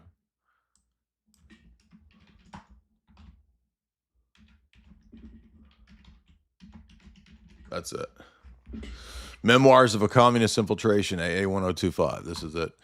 And I mean, as of like last year, Tim Gordon was still pushing this. It's like, this is literally the Yuri Bezmenov level stuff where it's like, yeah, you really think that the Soviets were running the Vatican? This is so idiotic, dude. One of the figures, though, that was the Soviets arrested one of the Uniate bishops named, Give you another example of these. One of these operatives, Velikovsky.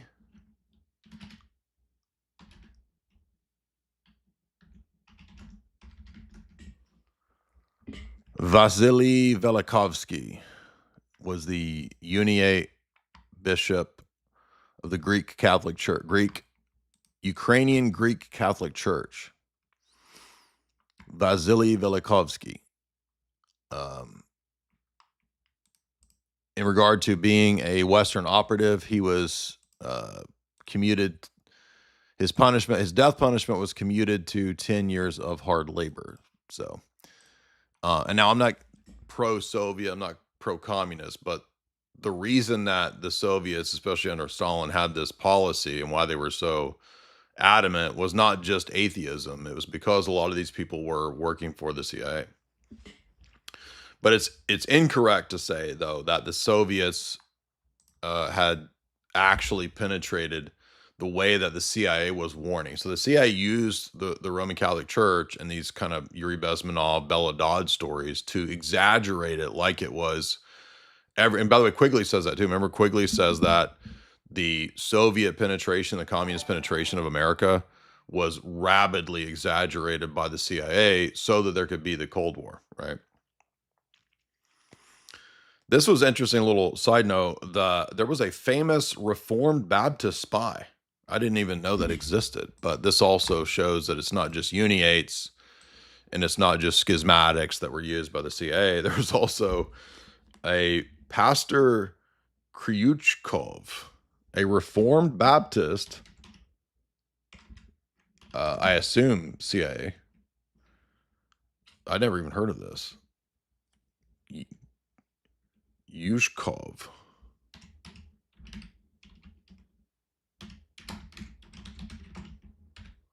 And ironically, he was actually apparently a pretty good spy because this is it, Gennady Kryuchkov. You're referring to Gennady Kryuchkov, Reformed Baptist, Soviet Union pastor. He was a member of the Council of Churches of Evangelical Reformed and became a Reformed Baptist. They split from the state-sanctioned Baptist Union, and along with Grigory Vins, took over leadership of the movement during the decades of severe Soviet persecution. By the way, now that I realize this, Reformed Baptist, that probably doesn't mean Calvinist. That actually probably means a Baptist reform movement that the Christopher Andrew book was calling a Reformed Baptist, but not like James White Calvinist Baptist. I doubt he's a James White Calvinist Baptist. It sounds like he's actually there's actually general Baptist. There's actually liberal Baptists, if you guys didn't know this. They're not all Baptists are conservative. Some of the Baptist groups are liberal. Okay, this is him. Pastor Gennady Kryuchkov. Even the Guardian even wrote articles about him. That's pretty crazy.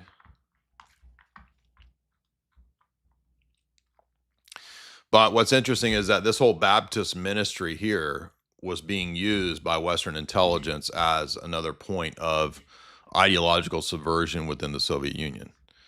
And this also shows you why it's like, this is why you can't just easily pick good guy, bad guy, right? Like as Orthodox, we don't, like Baptists are heterodox, okay? But does that make the Soviets good? No. Well, does that make the Baptists good because the Soviets are bad? You see, this is why you can't fall into these basic bitch dialectics. But everybody does, especially boomers. And like low tier trad cats, right? I'm just curious if he's like an actual Calvinist. Yeah, he's not a Calvinist. So when it says that he was part of a reform movement, this was rooted in evangelical Baptist theology, not Calvinist doctrines. So he's just a split of kind of generic Baptist, not a James White London Baptist Confession Baptist. Anyway, so no, sorry Calvinists, you don't get to tout this dude as your Cold War hero. Turns out the Uniate PSYOP approach was pretty successful, even though the KGB actually created several fake sex scandals against some of these bishops and pastors. It wasn't enough. They arrested Velikovsky, but the KGB actually lost the battle with the Uniates by 1989, I think. I can't read if it's a 4 or 9, but this was also why the KGB thought that it would be a great idea to ban the Mormons and Jehovah's Witnesses, because they would also very easily be used by Western intelligence. And beyond also being used, they're also subversive, right? The ideas of these cults, even the Soviets thought that Reformed or that Mormons and JWs were too wacky. It's funny too, because like the Soviet analysis of the JWs is pretty funny, because they actually get it right. They're like, this crazy end times cult thinks that it's end of the world, and they predicted the end of the world multiple times, and even though it's been false, they continue to predict it. So it's like, actually the Soviets are like, they're even able to understand that the Jehovah's Witnesses are retarded. But one of the key elements that helped the Uniates win the ideological battle against the Soviets was, you got it, John Paul II. John Paul II's rabid ecumenism was rooted in his massive, almost dominates his papacy, is human rights and religious liberty. If you read his encyclicals, I read many of them. If you read his works, the dignity of the human and human freedom of conscience and religious freedom, all which, by the way, are condemned by the previous pre-Vatican II popes like 100 times over. Who cares about that? It's the Cold War. Now we're all about that. And that's why Vatican II was so crucial in solidifying in the Cold War the Vatican's adoption of freedom of conscience, freedom of worship, ecumenism, Nostra Aetate, Lumen Gentium. That was all at the behest of the ideologues and the oligarchs of the West and the State Department and the CIA, solidifying the Vatican's position to also be in line with the World Council of Churches' position on ecumenism, human rights, freedom of conscience, freedom of worship, religious liberty. Those now become the essence of the Catholic dogmatic teaching. And even though I think this is a retarded and heterodox, it was actually enough to win the ideological Cold War via this dude pushing it everywhere at all times, nonstop. So now you understand that the bigger picture of the Cold War is why ecumenism was so important and why the Vatican was so rabid and obsessive about it. It's because it's about winning the Cold War and defeating the Soviets. That's why John Paul II, and by the way, Roman Catholics admit this. You understand, this is not my crazy tinfoil hat. Roman Catholics brag that John Paul II won the ideological Cold War. First of all, because he survived his supposed Soviet assassin, Ali Agca, when he was shot, and then did a big publicity stunt to forgive him for the TV. But also when he took certain photo op pictures. For example, Brian Holdsworth is one of many who brags about John Paul II winning the Cold War. So I'm saying this so that you understand that this is not my tinfoil hat conspiracy theory. Let's see. He made a video about this. Where was it? He was bragging about how, Roman Catholicism is true because John Paul II won the Cold War. What? Just the stupidest arguments, dude. I don't know which video it was in. It was in one of these videos. I think it was the one where he's like, why am I Catholic? And it's like, out of nowhere, he's like, and because John Paul II won the Cold War. Like, that's why you're Catholic. Like, what does that have to do with, like, that? I mean, it's just so low tier normie. So I've had a lot Let me see if it's in this one. It might be in this one. Let's see. By the way, this AI ask stuff is pretty helpful when it comes to this kind of stuff. Does he mention Cold War?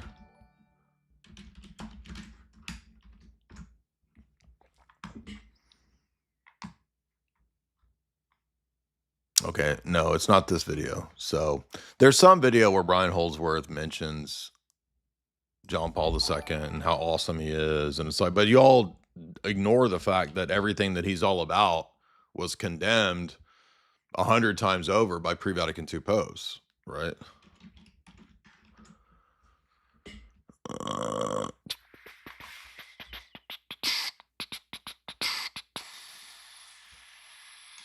Okay, I don't know which video it's in, but it was in one of his videos.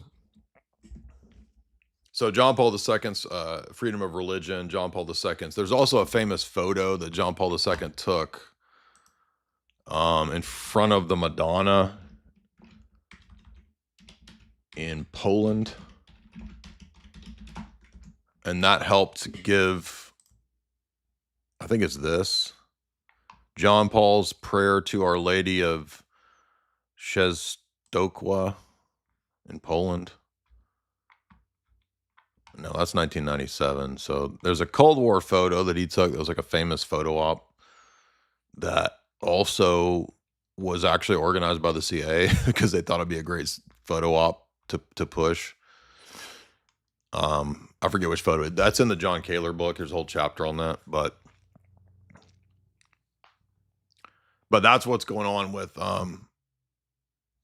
the Cold War and why you can't just give some basic bitch, low information, low tier voter approach to good guy, bad guy. Okay. Now, I've been asked this question about this stuff for I don't know how many years. We've had hundreds of people asking these questions about this. So hopefully this can become an answer to this question. And now when we look at the Ukraine, you'll notice that the strategy is really no different. The CIA, the State Department openly went and set up, after the Maidan coup, the schismatic church in Ukraine, because it's the same strategy of divide and conquer that the CIA was using during the Soviet period. It's no different. Do we all understand that now? And if you go to Ortho Christian, they have about 50 articles on this topic at Ortho Christian. Now, if you go to all these normie mainline CIA funded websites, they're going to give you the Western propaganda side of it.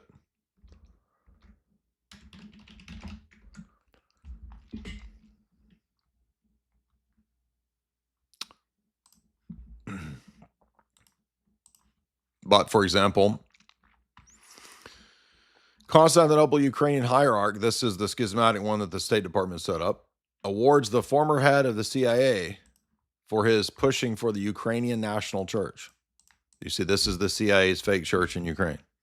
It's the exact same strategy that the CIA did, according to the Mitrokhin archives, written by Western intelligence during the Soviet period.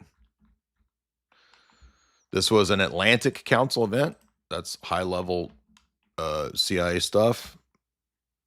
In October, Mike Pompeo backs openly, Trump's head of the CIA, openly backs the push for the Ukrainian autocephalous church because they wanted to support Zelensky, right? I mean, is this not obvious now what's going on? People ask me this like all the time. We've had this question about 100 times, maybe 1,000 times. There you go. So this is the non-canonical CIA State Department created fake Ukrainian church. And we know it's that because go watch the documentaries on it. They don't even know the prayers. They don't know the Orthodox prayers. The guy that they set up to run it, Duminko, was a defrocked dude that even the EP said was defrocked, right? But the State Department got the EP to support this because they control the EP.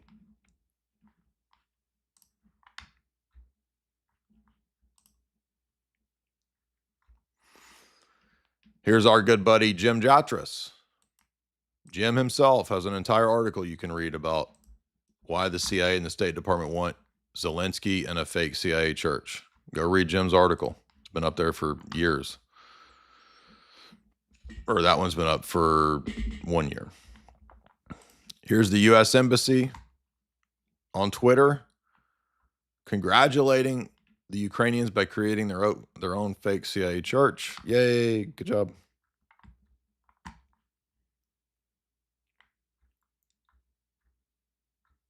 Just type in Ortho Christian Ukraine CIA, and you'll get all these articles.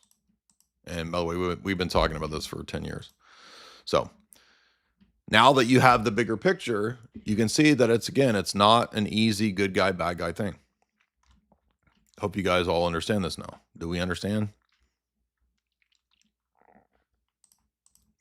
Everybody thinks that in any conflict, there's got to be a good guy and a bad guy. But even if you've watched mafia movies, if you watch The Sopranos, right? Remember towards the end of the series when Tony Soprano is falling out with the 5 families in New York? Okay, who's the good guy and the bad guy? They're both bad guys. Do you not understand that? And it's always been this way for the church is always caught between these big powers. It's always trying to be used by the state. The state always wants to make the church into an appendage, I should say, an appendage of itself, to use it as a form of espionage, intelligence, networking, soft power, you name it. Now, with these types of churches, like the Russian Orthodox Church, the Orthodox Church in general, the Roman Catholic Church, it's a lot more difficult to use those than it is to use made-up Protestant strip mall churches, because anybody can start one of those, right? Brother Billy Bob can start a strip mall church. Somebody can come and say, I'll give you $10 million, but I'm going to run this shit. Brother Billy Bob's going to say, you got it. Run it. And then it becomes a front. It's a cutout. It's easy, simple.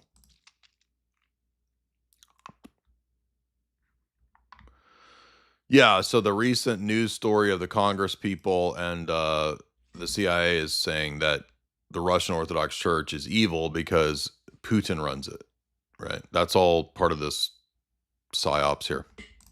Just an extension of that. Congressman Joe Wilson, it's all the same stuff, exactly. Now, see, you guys ask me hundreds of times over, not you guys in my chat, but people ask this question. And then when I do an entire explanation of it from the actual intelligence declassified archives, it's like half the audience shows up. So you guys need if you're going to be lazy, why are you asking me these questions? I do a whole stream on it, you don't even watch it. All right, we got some super chats. Mark says, my friend made up. No, we did that one. Rage Bronson, $20. Retirement canceled. There's a Crucible raid. It's going to happen. Non-fake Blake, $5. What do we think about Gavin Ortland doing an Orthodox tour? What do you mean an Orthodox tour? There's a new video out this week with Pajot and Father Stephen DeYoung saying that Gavin is asking in good faith. Well, they're probably just trying to be as charitable as they can. I don't believe that Gavin is. I think Gavin has already long ago made up his mind. I don't think Gavin cares about. I mean, again, you understand how that's a huge pill to swallow. Because if Gavin admits that orthodoxy is true, his whole dad's fake gay church falls apart. So he risks losing everything. He can't be the face of gay evangelicalism anymore.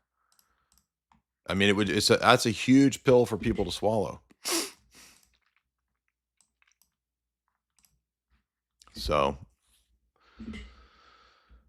American Justinian, $5. I stopped watching all your call-ins because they were low tier and frustrating. I can only imagine being the one actually debating in them. I agree. The solution is to just stop doing that. Yeah, I think that's the best thing to do. We'll try that for now, right? I mean, I don't think it makes sense to actually quit all the high-profile debates because we all know that those never go well for the opponent, and a lot of people see those. So it doesn't make sense to never do those anymore.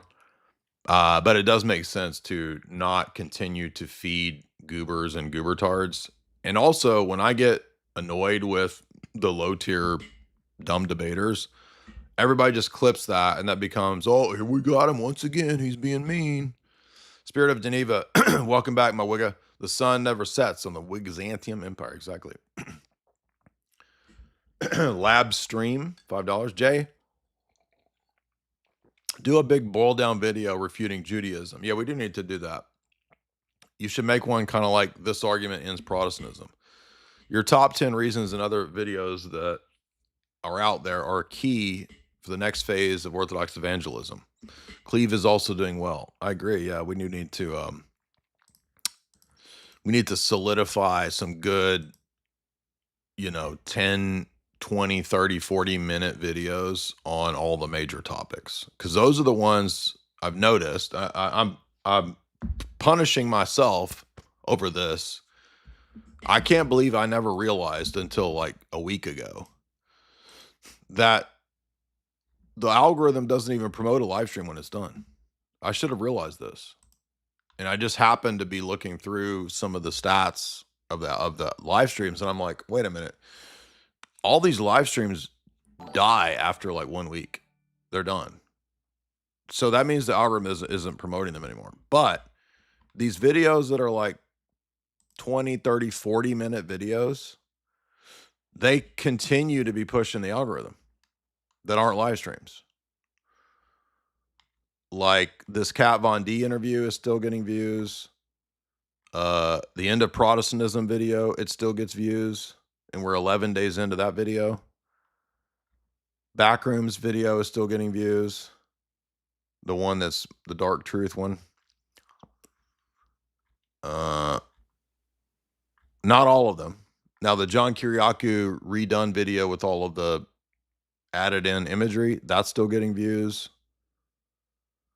So this is something I didn't realize about the algorithm is that it doesn't care about freaking live streams, dude. Once after a week into a live stream, it forgets it. But videos are evergreen, especially those 10, 20, 30, 40-minute lecture videos. Those always get views because like you pointed out, some of those are like still getting views. Like they're still like this Indiana Brunner debate. That's almost got 100,000 views. I just threw that up on a whim. I was like, this probably won't get any views, but it's almost got 100,000. Let's see, one of the top 10s, this one dogmatic contradiction ends Rome, almost 50,000. All religions lead to God, Pope video, 50,000. So these are the key. And this is something I've overlooked. Man, my old thumbnails are ugly, dude. It's ugly as hell, dude. I got to go back and fix all these ugly thumbnails. These are terrible. But yeah, I was going to look up, if you look at these top 10s, this is the key point here.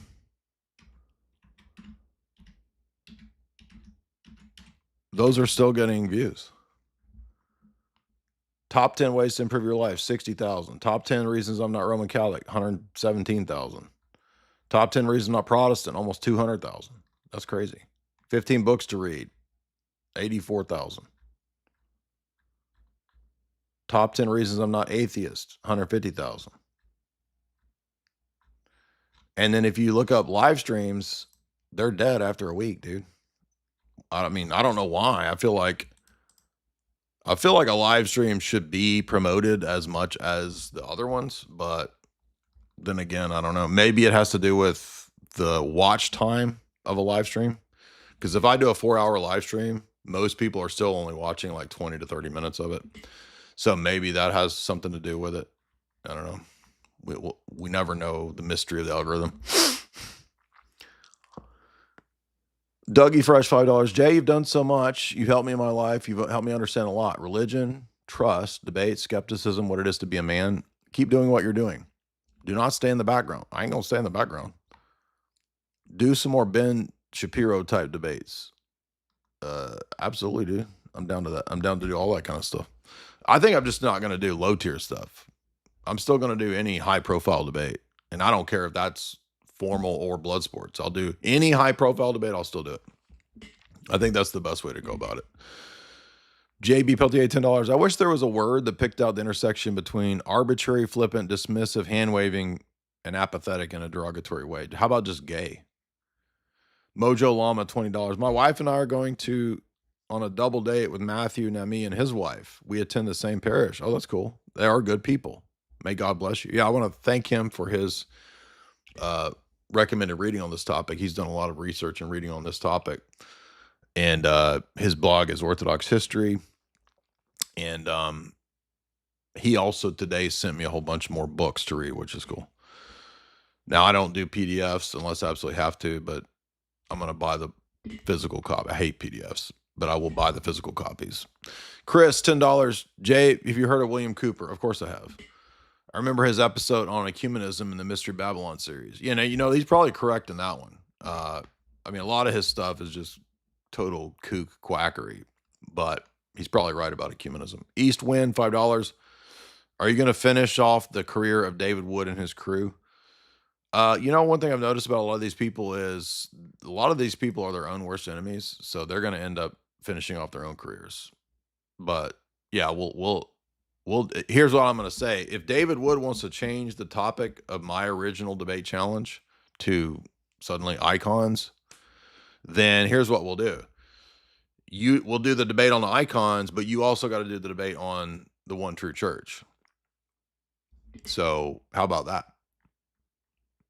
How can you say that's not fair? If he's going to change the topic, then we'll do 2 debates. This is the same thing that we had with Trent Horn. He doesn't want to do Vatican geopolitics and the relationship of church and state. Okay, well then how about we do 2 debates, your topic and then my topic. Logos, $20. Damn, is the super chat not working? Is everybody just being stingy? I think that people just tune out when I do these big intelligence geopolitical streams. They think it's boring. They don't care. But then they're going to ask me in the super chat questions the next time I do a live stream, what's the deal with the schism between the Greek church and the MP? What's the deal with the Ukraine church? Can you explain the MP? Like, we're going to get that question a million times and nobody will watch the stream where I cover it in 2 hours. Well, I don't have attention span for that. Well, I'm sorry, then I can't help you. Like, I'm sorry that there's things in life that require more than 20 seconds or 30 seconds of a TikTok clip, dude. I'm sorry that the world is that way. Dilwee, what's up, Wigga? Canonical Beard. This is for the KGB black funding. Blink, $5. I'm sorry, Jay. This is all I can offer. I appreciate the turn to interesting material and no more tards. Yeah, we're going to try to have a higher tier. No tards allowed around here, y'all. We're going to be tard free, except for me. I'm the only tard allowed around here. And I have full papal tard privileges. You have none. I hereby excommunicate from Wixantium all tards from henceforth and forevermore, so mote it be. Chetta, thank you. Steve says $5. Jay, did you see Jonathan and Gavin Ortland debate? I covered clips of it, I think, on last night's stream. I didn't watch the whole thing. I can't listen to Gavin Ortland talk for 2 hours. But we played a couple clips, and I think the clips channels have already clipped it. I forget which clips channel that was. By the way, do you guys like these new thumbnails? I think these thumbnails are cool. I don't know but I can't tell if people think they're retarded or like the new thumbnails are in the style of like 80s horror movies, right? I thought that would be something cool to do, but I don't know if people like those or not. I think they're pretty awesome. I don't like when the whole thing is AI. That drives me crazy. But to use a little bit of it to just make it quicker, as long as you're using real people, like that's not a big deal to me, in my view. Like this Sam Hyde Ghostbusters one, I thought that one came out cool. I think tonight's thumbnail is pretty cool. By the way, I forgot to mention the Mafia. The Mafia is also a key role here because Cardinal Spellman is the go-between with the Vatican, the CIA, and the Mafia. And there's a whole chapter in that. But that's our next big geopolitical text that we're going to get to is Vatican spies. Orbmaxer, please ignore Gavin and Wood. Look at his page. Oh, ignore David Wood. If you just look at his Wikipedia page, he's a filthy person. Yeah, but I'll still defeat his low-tier arguments. Dillweed, $20. It's your move, Logos. Navarro, $50. I'm matching the super chats. Well, thanks, man. Appreciate that. I guess we hit a low tier goal. Did I set the goal too low or something? I don't know. But thank you guys for being still supportive tonight. Vladimir Krenik, $14. Jay, this is an amazing stream. Thank you so much. Thank you, man. Hamartolos, $5. Jay, as a catechumen committed to orthodoxy, it's fair to say that the Orthodox faces internal fractures before there's an actual schism. Yeah, I mean, I think, I think you'd have to say that there's internal fractures that would then lead to the schism, by definition. JB Peltier, $5. Jay, how do you get from tag to Trinity? Well, you can see the old video that I have on that. Terry, 77, $10. I was the guy that suggested Amid the Ruins you have to look up the rise and fall of Christian Ireland. Oh, I thought you meant the channel, the music. You mean Amid the Ruins, the rise and fall of Christian Ireland is the book I need to read. The modern section is wild. I forgot to put that on my book list, so I'm glad you said that. I thought you were talking about our music channel. Rise and Fall, Christian Ireland.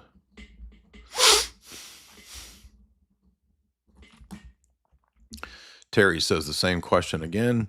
Dark Sickle, $5. For what it's worth, these streams are actually your best. Well, I wish you guys would support them. More people would watch them. Also, I would love a play-by-play of the Matthew McConaughey midget movie. Yeah, that one guy that does that really funny channel called This Aged Well. Neil hit me to this guy and his buddy. They do a really funny, This Age Grade, they do a really funny podcast. And their episode they really figured out the way to do movie riffing. They did it. They're doing it right. Because you can't monetize them because you have all the clips of the movies. So he, I think, doesn't monetize them, but you go to his Patreon. So he figured out he cracked the code on this. And a lot of these are funny, but the Matthew McConaughey midget movie is really funny. His commentary on it. We should do our own commentary as well. I think we can match this dude for funny. Midget McConaughey.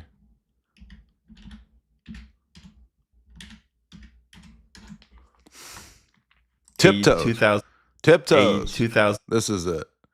I'll give you guys this clip because this is really funny. This dude's really funny.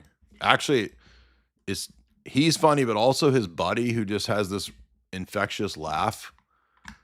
Like if you didn't have the buddy there, it wouldn't be as funny. But his buddy with his infectious, goofy laugh actually makes this really funny. So if you want something funny, check that out.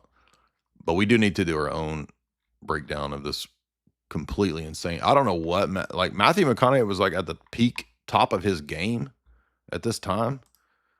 And he's in this crazy movie with, is it Sandra Bullock or something? I forget who it is, but about midget parents. It's so dumb, dude. It's crazy dumb. Like what was I thinking?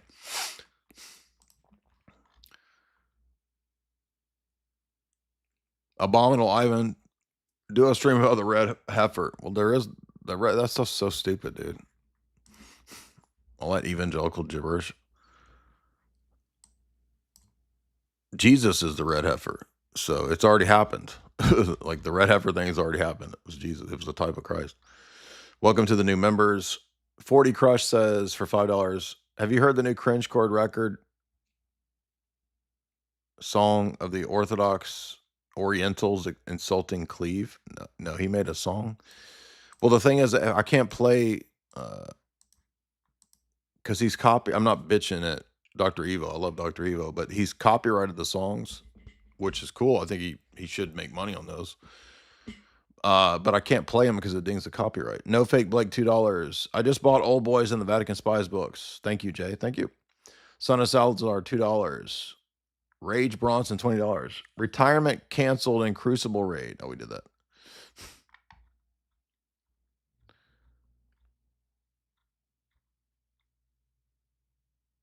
Non-fake Blake, $10. I got tired of repeating. You got tired of repeating yourself to the same bad faith people. I cannot blame you. That said, you do need to equip us with responding to all these things. Help us to learn and further our faith. Just be more selective now. Yeah, I think that's what we're going to do. I ask dumb questions says, thank you for the stream, Kang. You got it, Queen. Lewis, $5. When are you going to do the hood films? You need to do some hood film analysis. We do need to do that. I keep forgetting. Let me write that down. Hood films. Leprechaun in the hood. Urban legends in the hood. Angelus, $5. I loved your backroom stream. I started watching Twin Peaks. It's really good. Yeah, man.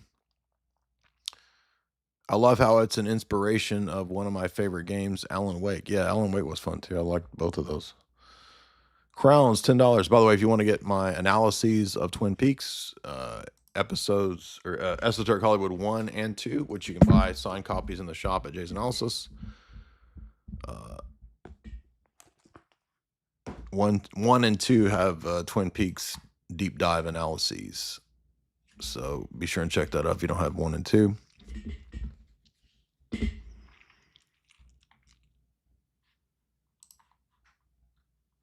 Oh, also, people that were waiting on your orders, there's the last 30 orders to do. And I have all the stock in. So all of the books are here. All of Jamie's books are finally here. Her books and my books were back ordered. They're all here now. So we're going to try to get as many of those out tomorrow, as quick as we can, before I go on a very large podcast.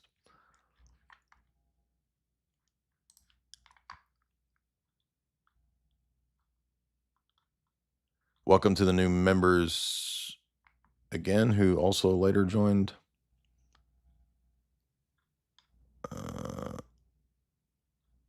Cheese Click, $10. I'm happy that you stepped back from apologists for a bit. Thank you. I started going to Antiochian Church.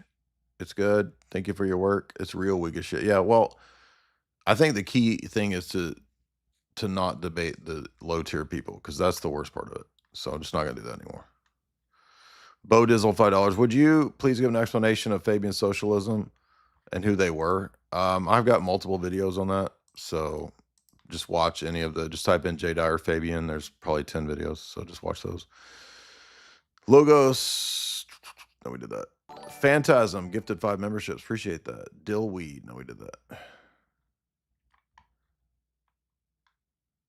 Thank you for the small super chats. Appreciate those guys.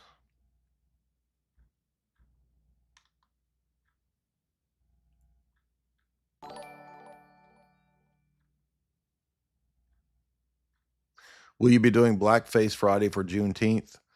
I'll have to see what Dugan and Putin allow me to do.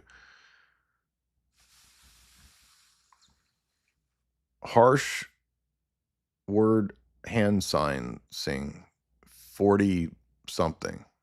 Here's 40 cents. That's some kind of crazy currency that probably does end up being 40 cents, right? Guys, remember we have a show sponsor, which is chalk.com, CHOQ.com, the best in supplementation on the internet. Head on over to chalk.com and use the promo code J60Life, that's JAY60LIFE, to get 60% off all those great chalk products. Thank you for tonight joining me in this Cold War, KGB, Russian Orthodox Church, CIA, Mafia, Uniate stream. Hopefully we've learned things. We're not going to be dumb trad cats that think everybody's in the KGB. We're not going to be boomers thinking that everybody in the Russian Orthodox Church or the Orthodox world is a KGB operative of Putin. And hopefully we're not going to be low tier Yuri